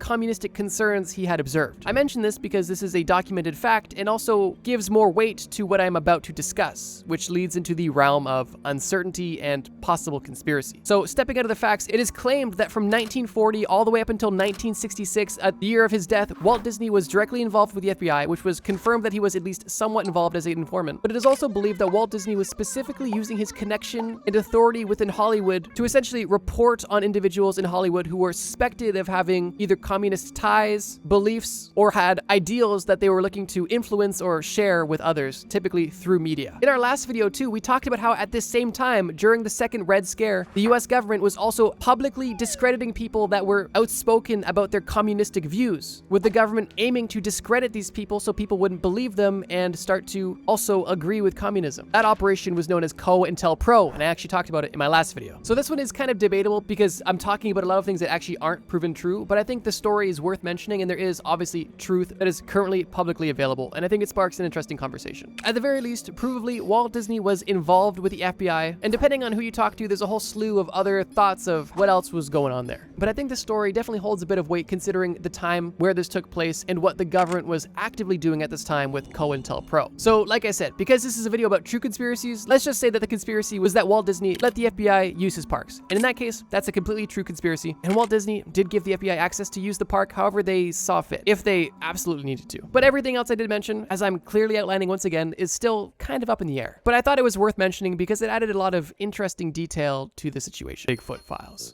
Nope, you heard me right. There is a declassified document directly from the FBI regarding Bigfoot. And of course it confirms the existence of Bigfoot, right? Not exactly. Oh, and keep in mind, this video only gets crazier as the video goes on. So if the first thing we're discussing is a declassified FBI document on Bigfoot, well, just wait and see what we end up talking about later in the video. But with that being said, the FBI didn't confirm the existence of Bigfoot, but they did have a very interesting situation surrounding a supposed Bigfoot fur sample. In the year 1976, a man named Peter Byron, the director of the Bigfoot Information Center and Exhibition in Oregon at the time, wrote a letter directly to the FBI asking if they'd be willing to test a sample of some alleged Bigfoot hair that they had. Peter isn't just some random guy. Not only was he the director of the Bigfoot Information Center, but he's also a zoologist. Well, a cryptozoologist, which if you don't know what that means, it's basically just somebody who researches cryptids, and there's no actual backing behind the term. Regardless, those are his qualifications. And apparently that was enough to get the FBI not only to respond, but to take his request seriously. The assistant director of the FBI's Scientific and Technical Services Division responded to Peter directly, and even told Peter that in the past, the FBI had actually examined other examples of physical evidence related to Bigfoot. So this wasn't necessarily uncommon for the FBI. The FBI had the results from the test, and they informed Peter that the hair sample that he had and claimed was from Bigfoot was actually, in all likelihood, from a deer. At that point, the case was filed and hidden away for decades. That was until 2019 when the FBI declassified this document and released all 22 pages inside of it, which includes all of the correspondence between the FBI and Peter, all of the lab results, and all of the internal memos associated with this entire claim. To me, the craziest part about this entire situation is the fact that the FBI took this request for DNA sampling on a alleged Bigfoot hair seriously, and the fact that they did this during the time that Ted Bundy was literally on the loose. Like, the FBI was looking for for Ted Bundy, and they were like, well, I mean, Ted Bundy's on the loose, but we also might have Bigfoot hair, so the timing on that is crazy. And obviously it's a big organization, but it's just a funny thought. But if nothing else, in 2019, when the FBI finally declassified the Bigfoot Files, well, a lot of people were probably really excited until they actually read what the file contained. The Silvermaster Spy Ring. The Silvermaster Spy Ring, or internally known at the FBI as the Silvermaster File, was a declassified document of the FBI that contained 162 volumes and over 26,000 total pages, which ultimately revealed that during the Cold War, there was a massive ring of spies in the US government that were, first of all, high-ranking, and second of all, secretly collecting and sending sensitive information directly to the Soviet Union. If you watched one of our last conspiracy theory videos, then you would have heard me talk about Operation Snow White, which in short was the operation conducted by Scientology to infiltrate the US government, which they were extremely successful at doing. But the Silvermaster File takes place just before the Cold War and during most of the Cold War. This case goes back as early as 1945, when a defector of the Soviet Union came to the United States and worked in the United States government. But she wasn't the spy. She was actually the one who ratted on the spy. This woman's name was Elizabeth Bentley, and she used to work for the Soviet Union as a courier. And so she was aware of information coming into and leaving the Soviet Union. And during her time working as a courier for the Soviet Union, she realized that there was a lot of information coming from the States, specifically from a man named Nathan Gregory Silvermaster. And when Elizabeth Bentley defected from the Soviet Union and actually came to the United States, she was ready to spill the beans. But unfortunately, that was something that Nathan Gregory Silvermaster had been doing for a long time. Nathan was an economist for the United States War Production Board during World War II, meaning that he played an extremely important and sensitive role within the US government, especially in regards to foreign affairs. However, even though Nathan played such a strategic role within the United States government, he wasn't on the United States' side. Silvermaster really has an odd background too, because he was born in 1898 in Odessa, Russia, but then moved to China of all places. And what did he do in China? Obviously, he learned English. And he learned how to speak English perfectly with a British accent in China. He emigrated from China to the United States of America, where he went to university, got a PhD, and became an American citizen in 1926. Interestingly, during this time, Nathan was an outspoken communist. Even in university, the thesis he wrote was titled Lenin's Economic Thought Prior to the October Revolution, which alone isn't damning, but I mean, it's definitely a red flag. But I wasn't able to read this actual thesis, so I can't necessarily give my thoughts on what he mentioned because you could be on either side of this. But he was also, on top of both of these things, reported to be in contact with a very large number of Communist Party USA officials, and was even an active member of numerous communist front groups in the United States. However, with all of this being known, the US decided that this person would be great to hire on just before and during the Cold War, and it totally backfired. Like I mentioned, Silvermaster was a spy and was sending sensitive documents directly to the Soviet Union. He himself was specifically focusing on sending reports on US arms production, which was basically sensitive information reports on bombers, planes, tanks, guns, radar and submarines, and things like that. Basically anything sensitive to do with American weaponry that Nathan could get his hands on, he was taking a picture of and sending to the Soviet Union. But as I mentioned, this was a spy ring. He didn't work alone, and he was coordinating with a dozen other Soviet operatives. And these people worked in the Army, in the Department of Agriculture, and in the Office of Strategic Services, which was the agency that came before the CIA. All 12 of these people were consistently sending sensitive documents to the Soviet Union, which on top of Nathan's leaks also included war strategy, nuclear weapons developments, and other forms of diplomatic communications. Basically anything that they could leak that would be of benefit to the Soviet Union, they were sending. And they could do so because they had so much access, as these were all high-ranking spies. Because of the tip that the FBI got from Elizabeth Bentley about Silvermaster being a potential spy, the government over the next 3 years paid extra attention to Silvermaster specifically and others in the FBI at the time. And after those 3 years and 26,000 pages later, the government had their 12 guys. But surprisingly, even though there was a huge data breach within the US government, almost nobody who was a part of the spy ring was actually ever prosecuted. Mainly because if the FBI wanted to prosecute these people, they would have had to expose a lot of secrets about data collection, and to them, it wasn't worth it, and it was more of a national security risk to prosecute them than to just kick them out of the US government. Operation Shocker. Operation Shocker was a secret FBI counterintelligence operation that took place from 1959 all the way through 1982. And its sole goal was to deceive the Soviet Union's military intelligence agency, specifically by feeding them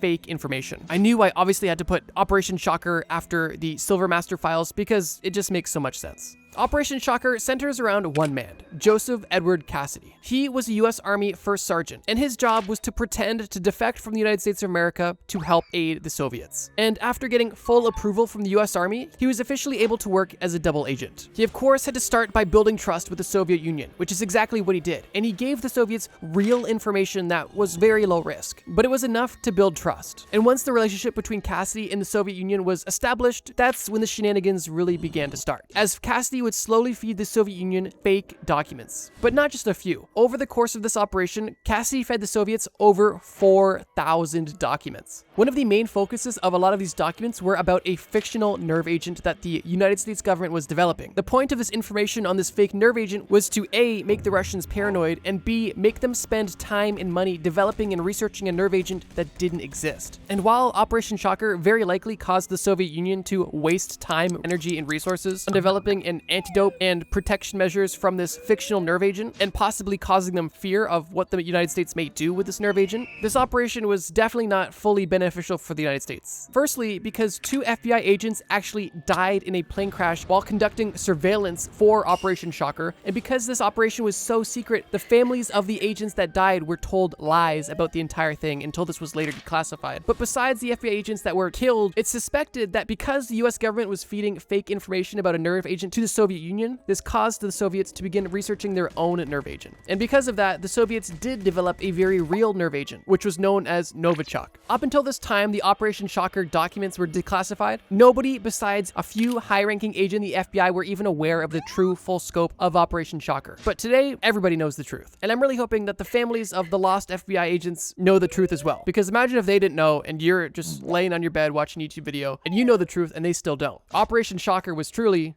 a shocker. Operation Washtub. Operation Washtub, once again, was a Cold War era program launched by the United States government. And while this is going to be the last thing involving Russia I'm going to put on this list, it's too good not to mention, and this is actually probably the coolest out of the 3. During the 1950s, the US Air Force and the FBI were both very concerned that if the Soviets were going to attack America, they were going to do so through Alaska. And because of this, the FBI took action by training Alaskan civilians in covert operations. The FBI selectively chose local fishermen, bush pilots, trappers, and basically any rootin' tootin' tough guy in Alaska they could find that were A, familiar with the landscape, and B, could survive off-grid in Alaska. Once they had collected these civilian men, they started to secretly train them, specifically on how to hide and transmit information, how to move undetected, and how to resist interrogation. Their goal wasn't necessarily to fight as soldiers or to be, ninjas. Their goal was to simply act as civilians, and if there was a Soviet occupation that took place within Alaska, they could be working as secret agents behind enemy lines, and the Soviets would be none the wiser. I can only imagine how cool it would be to be like a hunter in Alaska, and then you get approached by the FBI and they're like, hey, do you want us to train you how to be a spy for the US government? Obviously, the Soviets never had an occupation in Alaska, but that doesn't mean that the United States wasn't prepared for it. All of these men that were trained by the FBI had to keep all of this a secret from their family. And this entire operation was a secret until the early 2010s, when the Operation Washtub document was declassified, and the world got to know exactly how sneaky the Americans can be. And honestly, I think this is a pretty genius operation. Project TMB. Did you know that the FBI once planned on assassinating popular YouTuber Trust Me Bro? Wait, what is this? Wait, sorry, I'm just reading this document live right now.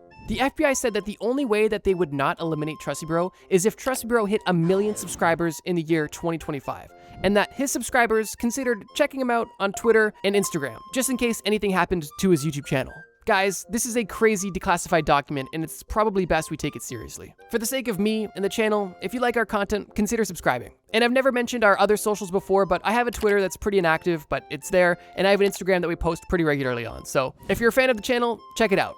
Because as of right now, the FBI is not on our side. And trust me, your subscription and follow might just save my flat 2D butt. The FBI tracking Aretha Franklin. Honestly, the title of this one kind of says it all. The FBI was tracking the Queen of Soul, Aretha Franklin, not for a little bit, but for over 40 years, according to declassified documents. Aretha Franklin was a famous singer of soul music and had no known criminal record. But that didn't stop the FBI from having a 270-page document about Franklin, on top of tracking her movements, all of her affiliations, and even scrubbing the lyrics from all of her songs just to get any information they could find. Why were they doing this? Well, because Aretha Franklin was an African-American singer, and she was involved with civil rights activism, something that the FBI was closely monitoring. One of the biggest reasons why the FBI was tracking Aretha Franklin was because she was very close to Martin Luther King Jr. She would perform at rallies, speak during protests, and was seen as an influential civil rights leader outside of just being a famous musician, which is why the FBI wanted to keep an eye on her. Basically, just because she was famous, black, and was outspoken about civil rights. And the FBI claimed that their main concern was that these sort of lyrics and speeches and movements could cause political unrest, which is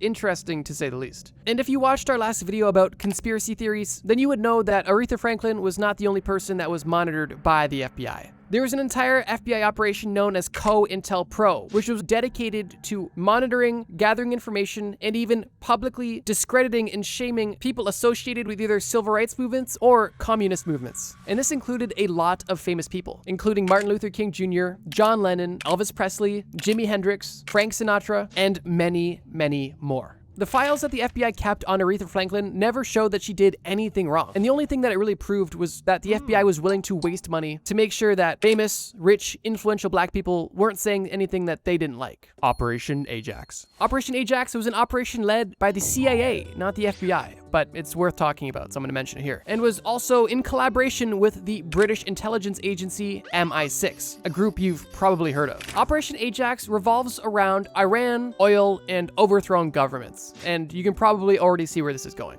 During the 1950s, a certain man was gaining a lot of popularity in Iran, a man named Mohammad Mossadegh, and he became very popular and well-liked because he was able to nationalize the Anglo-Iranian Oil Company, which essentially took the control of the oil production out of British hands, keeping the profit for the country of Iran. Something that citizens would obviously appreciate, but who didn't appreciate it was the British government, because they had just lost money and power. And because of this, Iran was becoming more and more anti-Western and nationalistic in their sentiments, at least according to Britain. And when Britain tried to retaliate on their own, they failed. And because of that, they turned to the United States asking for help. And their claim to the United States was, hey, Mossadegh is getting a lot of power in Iran, and he's also pretty left-leaning. And this might invite the Soviets into the region and cause a lot more communism than we want to deal with. And basically, the British government could have stopped at left-leaning because the US government was already in. Keep in mind, this is the 1950s, this is post-World War II, approaching Cold War era, but it doesn't even really matter what time it is because America is anti-communist and they were ready to rumble.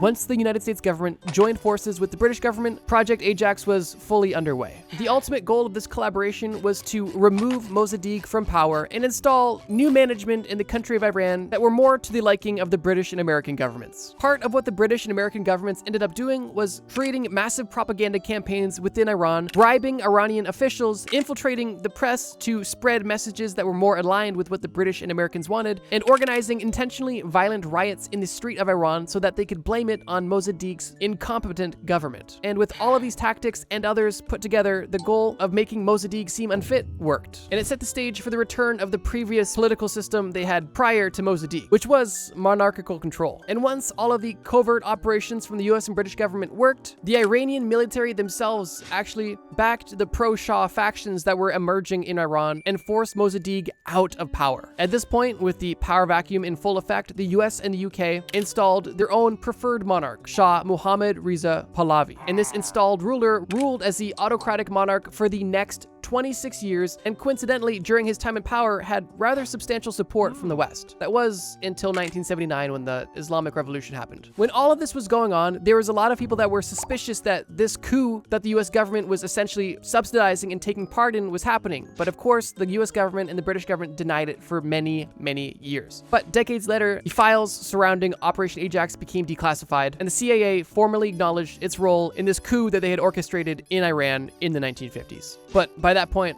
the damage was already done. To me, one of the craziest things about this was that Mossadegh was actually democratically elected, meaning that the people wanted him in there, and he was in power at the will of the citizens of Iran. And as democratic as the US and British governments claim to be, they definitely don't appear to be fans of democracy when it doesn't directly benefit them, which is interesting. And it just makes you think, was there a Red Scare there, or were they just wanting to get their oil money back? I'll leave that up for you to decide. The CIA's Insectocopter. In case Insectocopter is a word you've never heard before, let me explain what it is. It's an insect helicopter, and it's something that the CIA developed during the Cold War, as an experiment in spy technology, and was specifically one of the earliest attempts at biomimicry surveillance. Truthfully, this instrument is pretty cool and also pretty terrifying, because keep in mind, this is over 50 years ago when the CIA was able to create a pretty convincing looking dragonfly that had a miniature gas-powered engine equipped with an ultra lightweight microphone, meaning that it could fly on its own and just,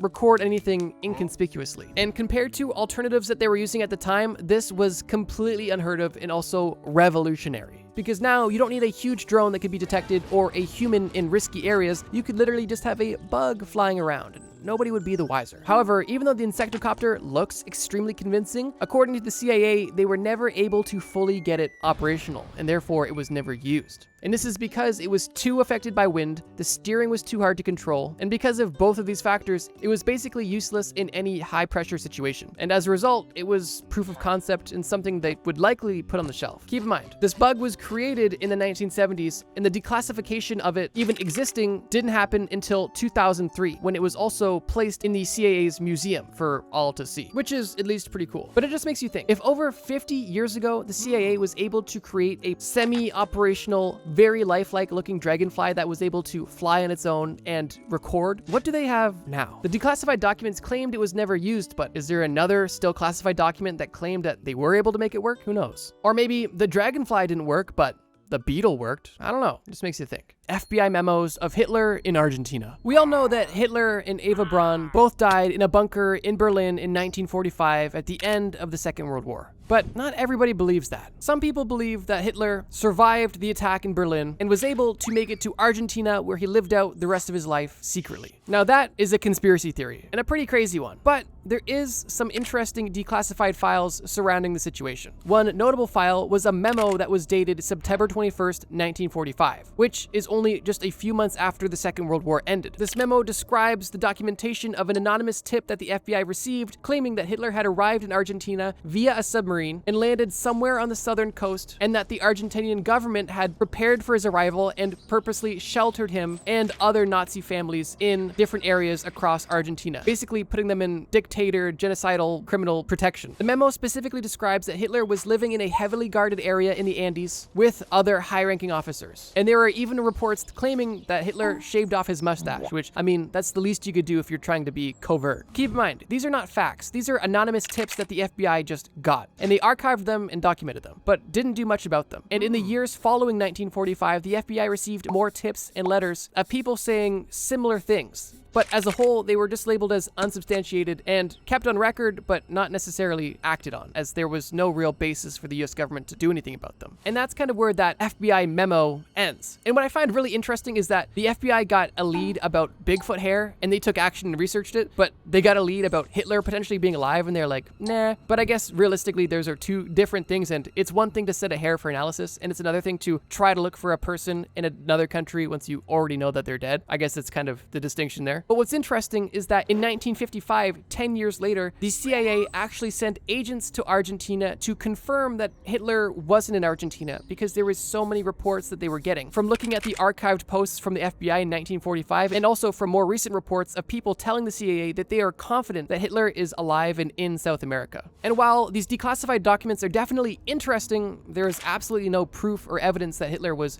ever in South America or didn't die in Berlin. And these declassified documents definitely gave the conspiracy theorists a great heyday when they were first declassified. But what do you think? To me, it's interesting that there is at least recorded documents of people claiming to see him in South America, but as far as proof, that's something we don't have. Operation Cauldron. The year is 1952, and the British government has just started a secret trial of biological weapons. This secret operation involved scientists from both the Royal Navy and Porton Down, and their job was to release biological agents onto caged monkeys and guinea pigs to see exactly what would happen. And the specific biological agents that these scientists were releasing onto these animals were the following: the pneumonic plague, the bubonic plague, brucellosis, and tularemia. The ultimate goal of these secret operations were to see what the actual effects would be on these these animals to test their effectiveness in a warfare situation. But of course, it doesn't end there. This is only the beginning. And Britain isn't even the only government involved. Even though this entire operation is undertaken by Britain, these secret tests were actually a joint venture between the United States and Canada as well. And due to this collaboration, US documents actually later confirmed that this operation was not purely defensive in nature, like they tried to initially claim once they were exposed, but I'm getting ahead of myself. Now, when doing testing with extremely infectious diseases, especially when you're doing it in secret, you have to make sure that you're doing this in a way that is extremely covert and safe to ensure that nobody sees it and the spread of this disease does not go outside your test subjects. And for that reason, the British government decided that the best way to execute Operation Cauldron was by literally taking a floating pontoon, putting it off the coast of the Isle of Lewis, filling it with 83 monkeys and 3,492 guinea pigs, dragging them into the middle of the water, and then, once this worst recreation of Noah's Ark ever was in the perfect position, the biological agents that I mentioned earlier were then dispensed onto all of these animals. The first way they infected these animals was by suspending a bomb, which then infected everybody, and the second method was by literally just spraying them as well. And I mean, if they already were able to spray them, then why did they need the bomb? Regardless, once the biological agents were dispersed over all of the test subjects, the animals aboard were then taken onto a boat and then dissected to see their cause of death. I just want to quickly point out how crazy it is that the British government is literally testing out a bubonic plague biological weapon in an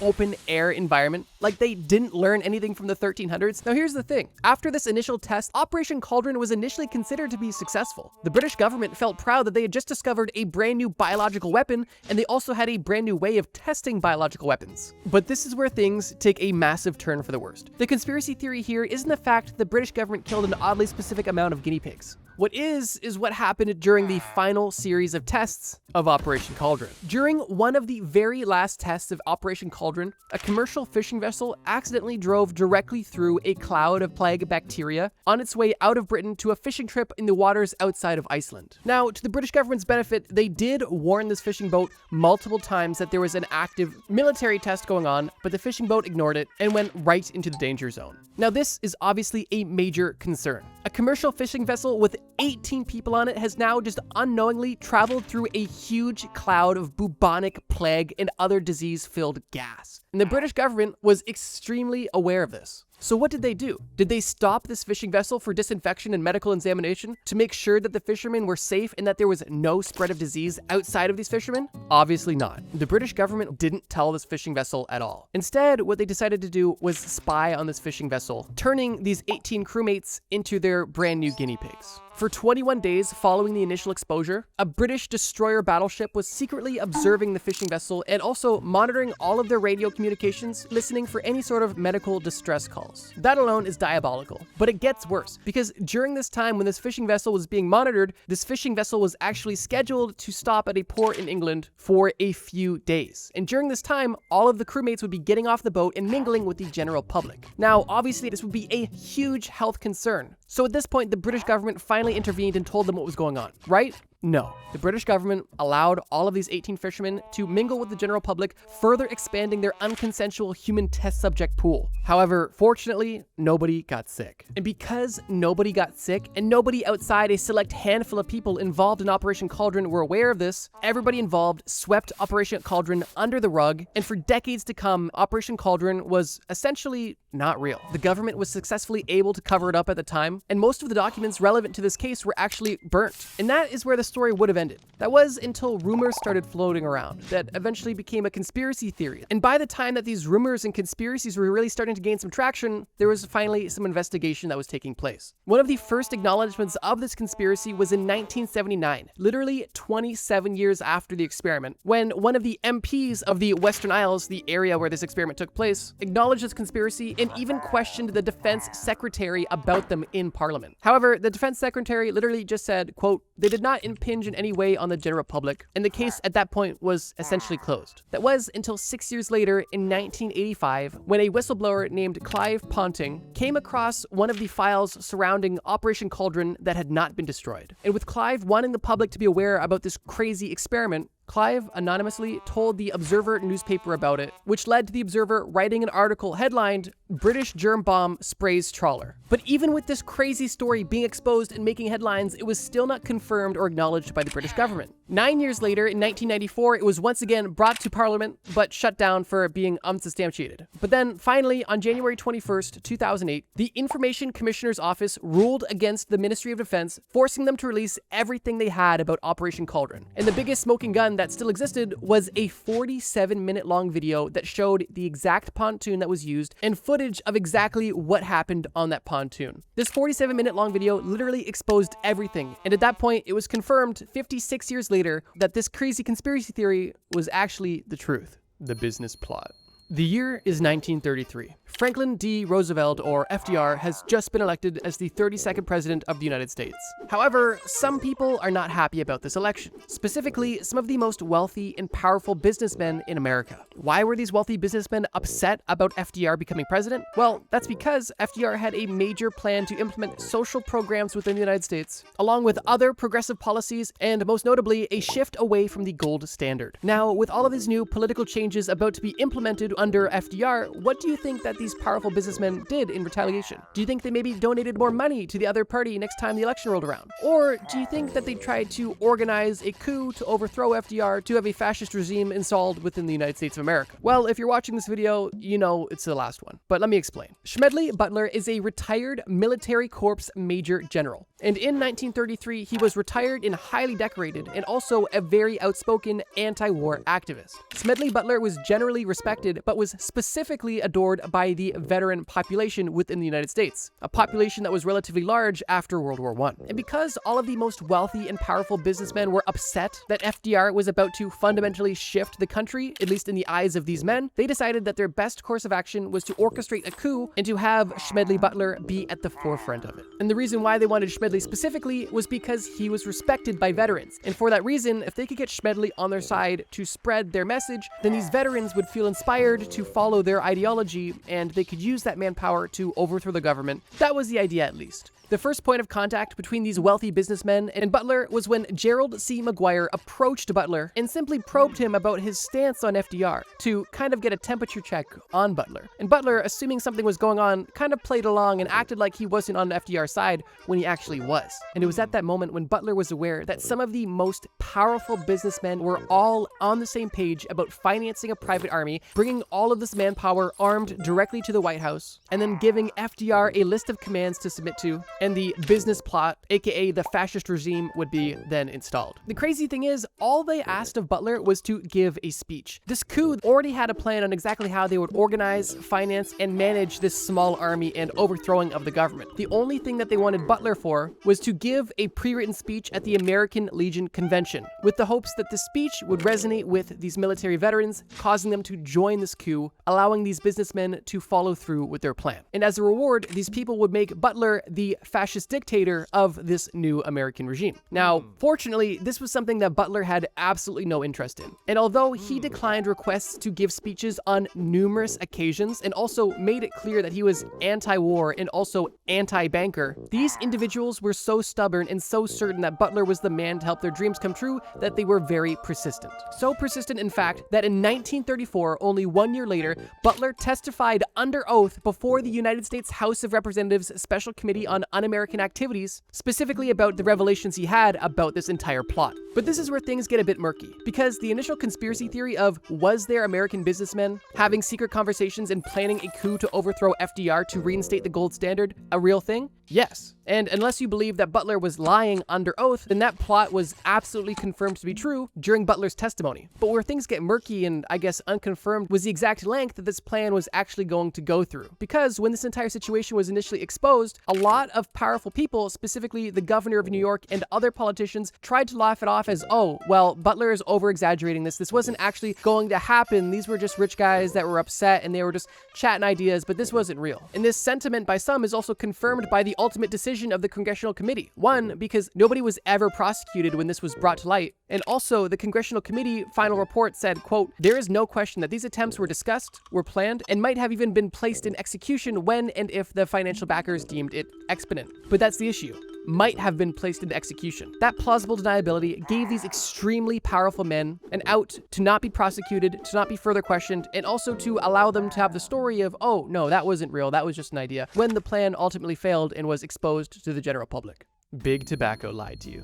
In today's day and age, we know that smoking cigarettes has numerous side effects. We know that tobacco is bad for you. We know that inhaling carcinogens is not good for your lungs. And we know that nicotine is extremely addictive. Unfortunately, this is all now common knowledge and adults can make their decision on what they want to do. But prior to the 1990s, major tobacco companies had the general public in a chokehold, nearly convincing the world that smoking cigarettes was not only a good thing to do, but potentially even healthy for some situations. Now, the real paradigm shift around cigarettes happened in the 1990s, when whistleblowers were exposing the tobacco companies for all of the nefarious activities they were doing. However, that wasn't the first or only time that science proving cigarettes were bad for you actually came out. In the early 1950s, there were multiple scientific studies proving a link between cigarettes and cancer. And it was with the publishing of these studies that the American tobacco industry ramped up their marketing to the absolute next level to ensure their chokehold on the American public and to ultimately assert their dominance and maintain their fortune. But even before these studies came out, the marketing was still heavy. Like, for example, take the 1920s. During the 1920s, it was frowned upon for women to smoke. So for that reason, these tobacco companies took it upon themselves to shift the American mindset on women smoking so that these tobacco companies had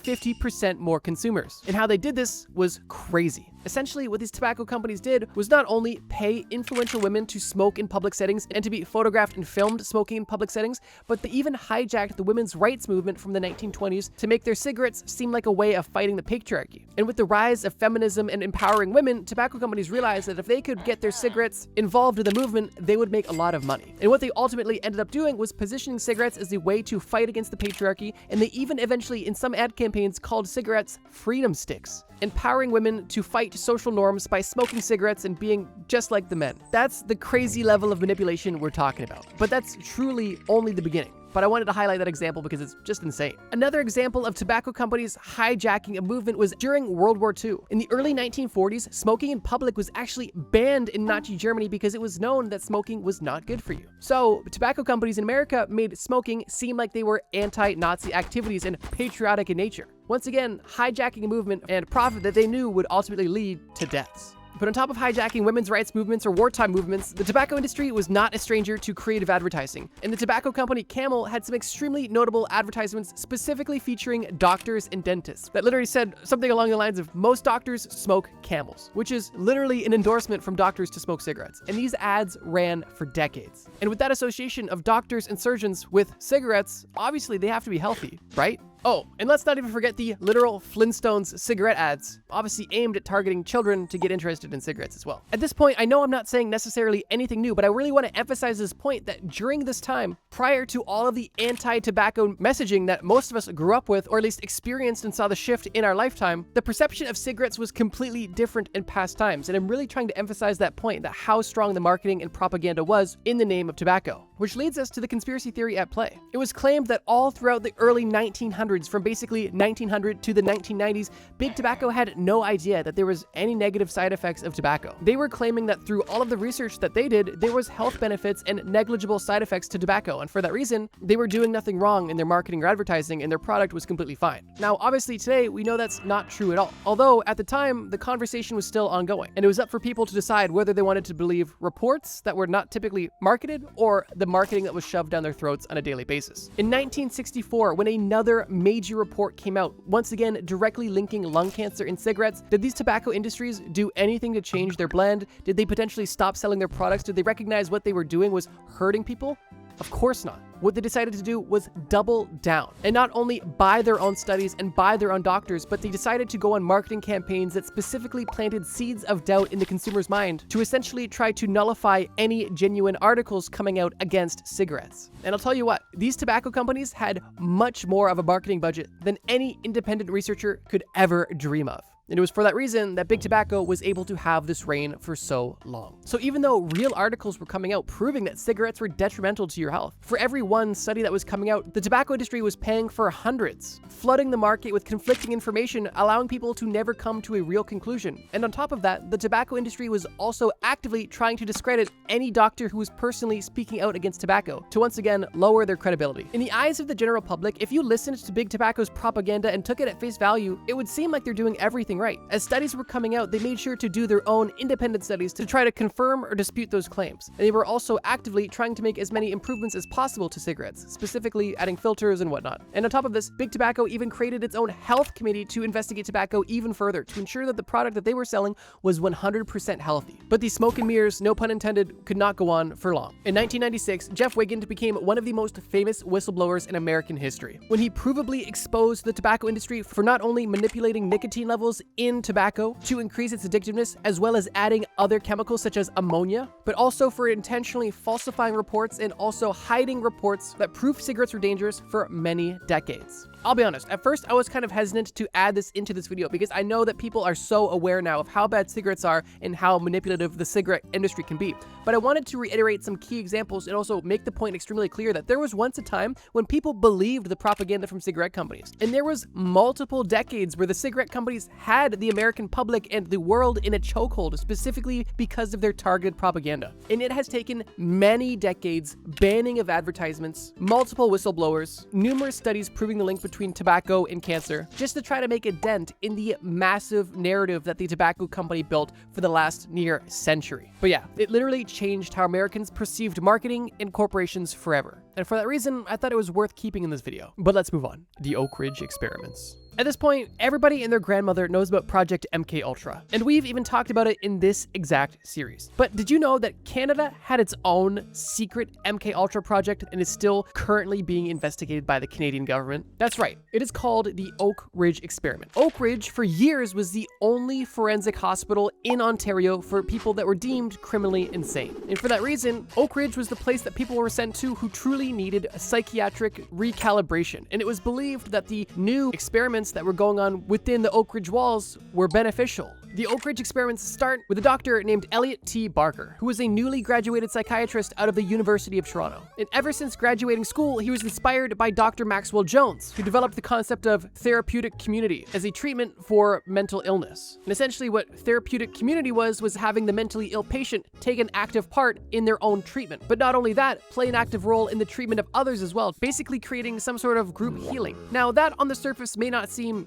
evil per se, it's interesting, especially for the 1950s, it's at least something to potentially consider, but what stemmed out of this initial inclination turned into something truly evil. After graduating, but before arriving at Oak Ridge, Baker traveled around the world visiting interesting places, notably Chinese prison camps, to see how they controlled people with behaviors. When Barker finally arrived in Oak Ridge in 1965, he had his perfect plan in mind. And his grand idea was to combine truth serums, sensory deprivation, and patient-led encounter groups to force psychopaths to confront their mental illness. Already off to a rough start, and I'm sure you can kind of already see the MKUltra comparisons. But trust me, we're only getting started. One of the first major issues with Oak Ridge was the fact that they were completely understaffed, which was one of the big incentives for hiring patients as therapists. They were basically having the prisoner patients that were already at Oak Ridge to now act as the caretaker or therapist for other patients. Essentially the blind leading the blind. But it wasn't just talk therapy that these prisoner patients were having with each other. At Oak Ridge, you could order a drug treatment for another patient just because you wanted to see what would happen. And that includes ordering somebody else LSD, methamphetamine, or even some of their truth serums. And they even offered alcohol therapy. Interestingly, they knew that the alcohol wasn't going to cure mental illness, but what they figured would happen was that the alcohol would lower the mental defenses of these patients, forcing them to examine their own shortcomings, ideally allowing them to become aware of their mental illness, and then at that point becoming cured. That was the mindset, at least at the time. And while it's an interesting hypothesis at best, this was taken as truth and implemented in the worst way possible. The experiments that took place under Barker at Oak Ridge became more and more depraved and more unconsensual, and typically included patients with numerous experimental drug treatments multiple times a day, essentially keeping the inmates drugged out of their mind to the point of psychosis. One of the men that was held at Oak Ridge said the following, quote, They gave you 6 shots a day of that stuff. By the end of the day, you didn't know who you were or what you were doing. You can't do that to people over and over and call it treatment, because that's just a nice word that people want to hear. The real word is torture, because that's all it was, beginning to end. And the experience that one man had within Oak Ridge was not uncommon. That was essentially the norm. But on top of just injecting drugs into prisoner patients, they also took it a step further. Barker, shortly after, invented something known as the Total Encounter Capsule. And essentially what it was a windowless room with padded walls, no furniture, and only an open toilet. There was no lights, there was one hole for food, and that was it. Prisoners would be sent in this room, naked, and would be in there alone in the dark for as long as 10 days at a time. Now, similar to MKUltra, the point of these experiments were to try to break the mind of the individual. Although with MKUltra, the goal was mind control. And with the Oak Ridge experiments, the goal, at least allegedly,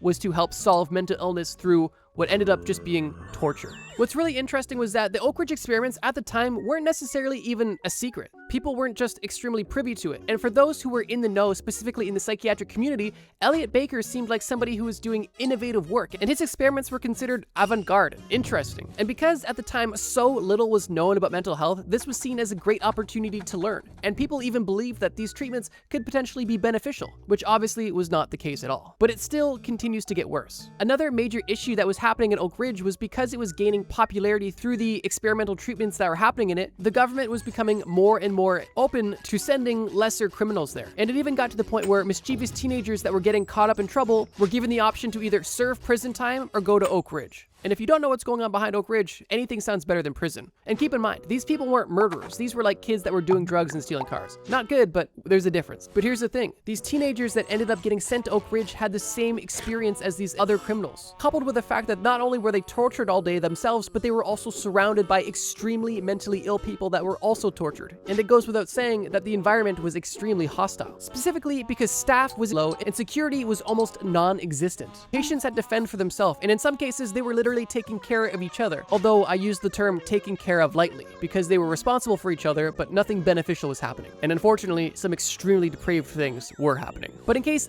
that isn't bad enough, in 1976, another forensic unit was opened, this time for women. I guess I forgot to mention it, but Oak Ridge was only for men. So they opened another location specifically for women. The location opened with 30 extremely mentally ill women. And unfortunately, these women were subject to the same conditions as Oak Ridge, but there was something worse happening. Because while at Oak Ridge, inmates were taking care of each other, in this new all-female facility, they decided that it would be smart to take some of the men from Oak Ridge to bring them to this new female facility, giving these men the role of therapist. That's right, some of the most dangerous men in Canada, a lot of which who were in Oak Ridge for sexual-related crimes, who have been tortured for the last few years, are now going to be sent to an all-women's facility with low security to act as some sort of authoritative figure. I'm sure you can only imagine what happened, and unfortunately, it was probably even sadder than you could possibly imagine. So yeah, we all know about MKUltra, but in the 1960s and 70s in Canada, the exact same things were going on. To me, this reminds me a lot of the whole lobotomy thing.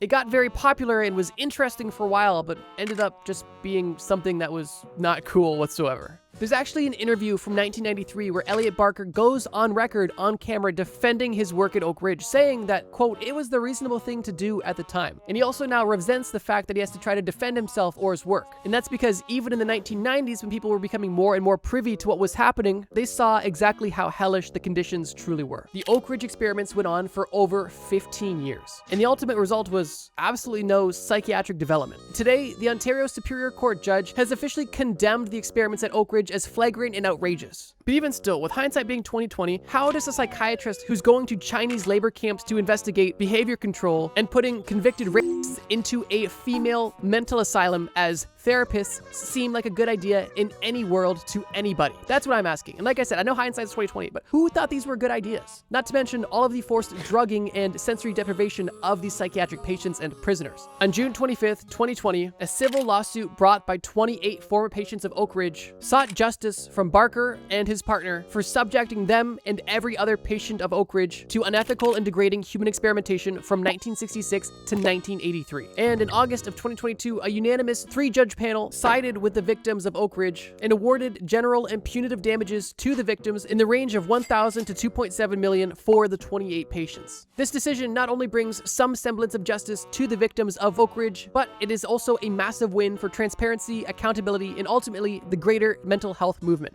Although it is unfortunate that justice was served so many years later and that any of this even happened in the first place. But ladies and gentlemen, there you have it. Hopefully you guys enjoyed watching this video. And if you guys want a part 5, please let me know, either by leaving a like on this video or just drop a comment saying you want part 5. And if this is the first part of the series that you're watching, or if you haven't seen any other parts, check out the video on screen right now. It's actually a playlist of every single video I've made around conspiracy theories. So if you're looking for a conspiracy binge, check out the playlist on screen right now. Thank you guys so much for watching this video. And as always, trust me, bro.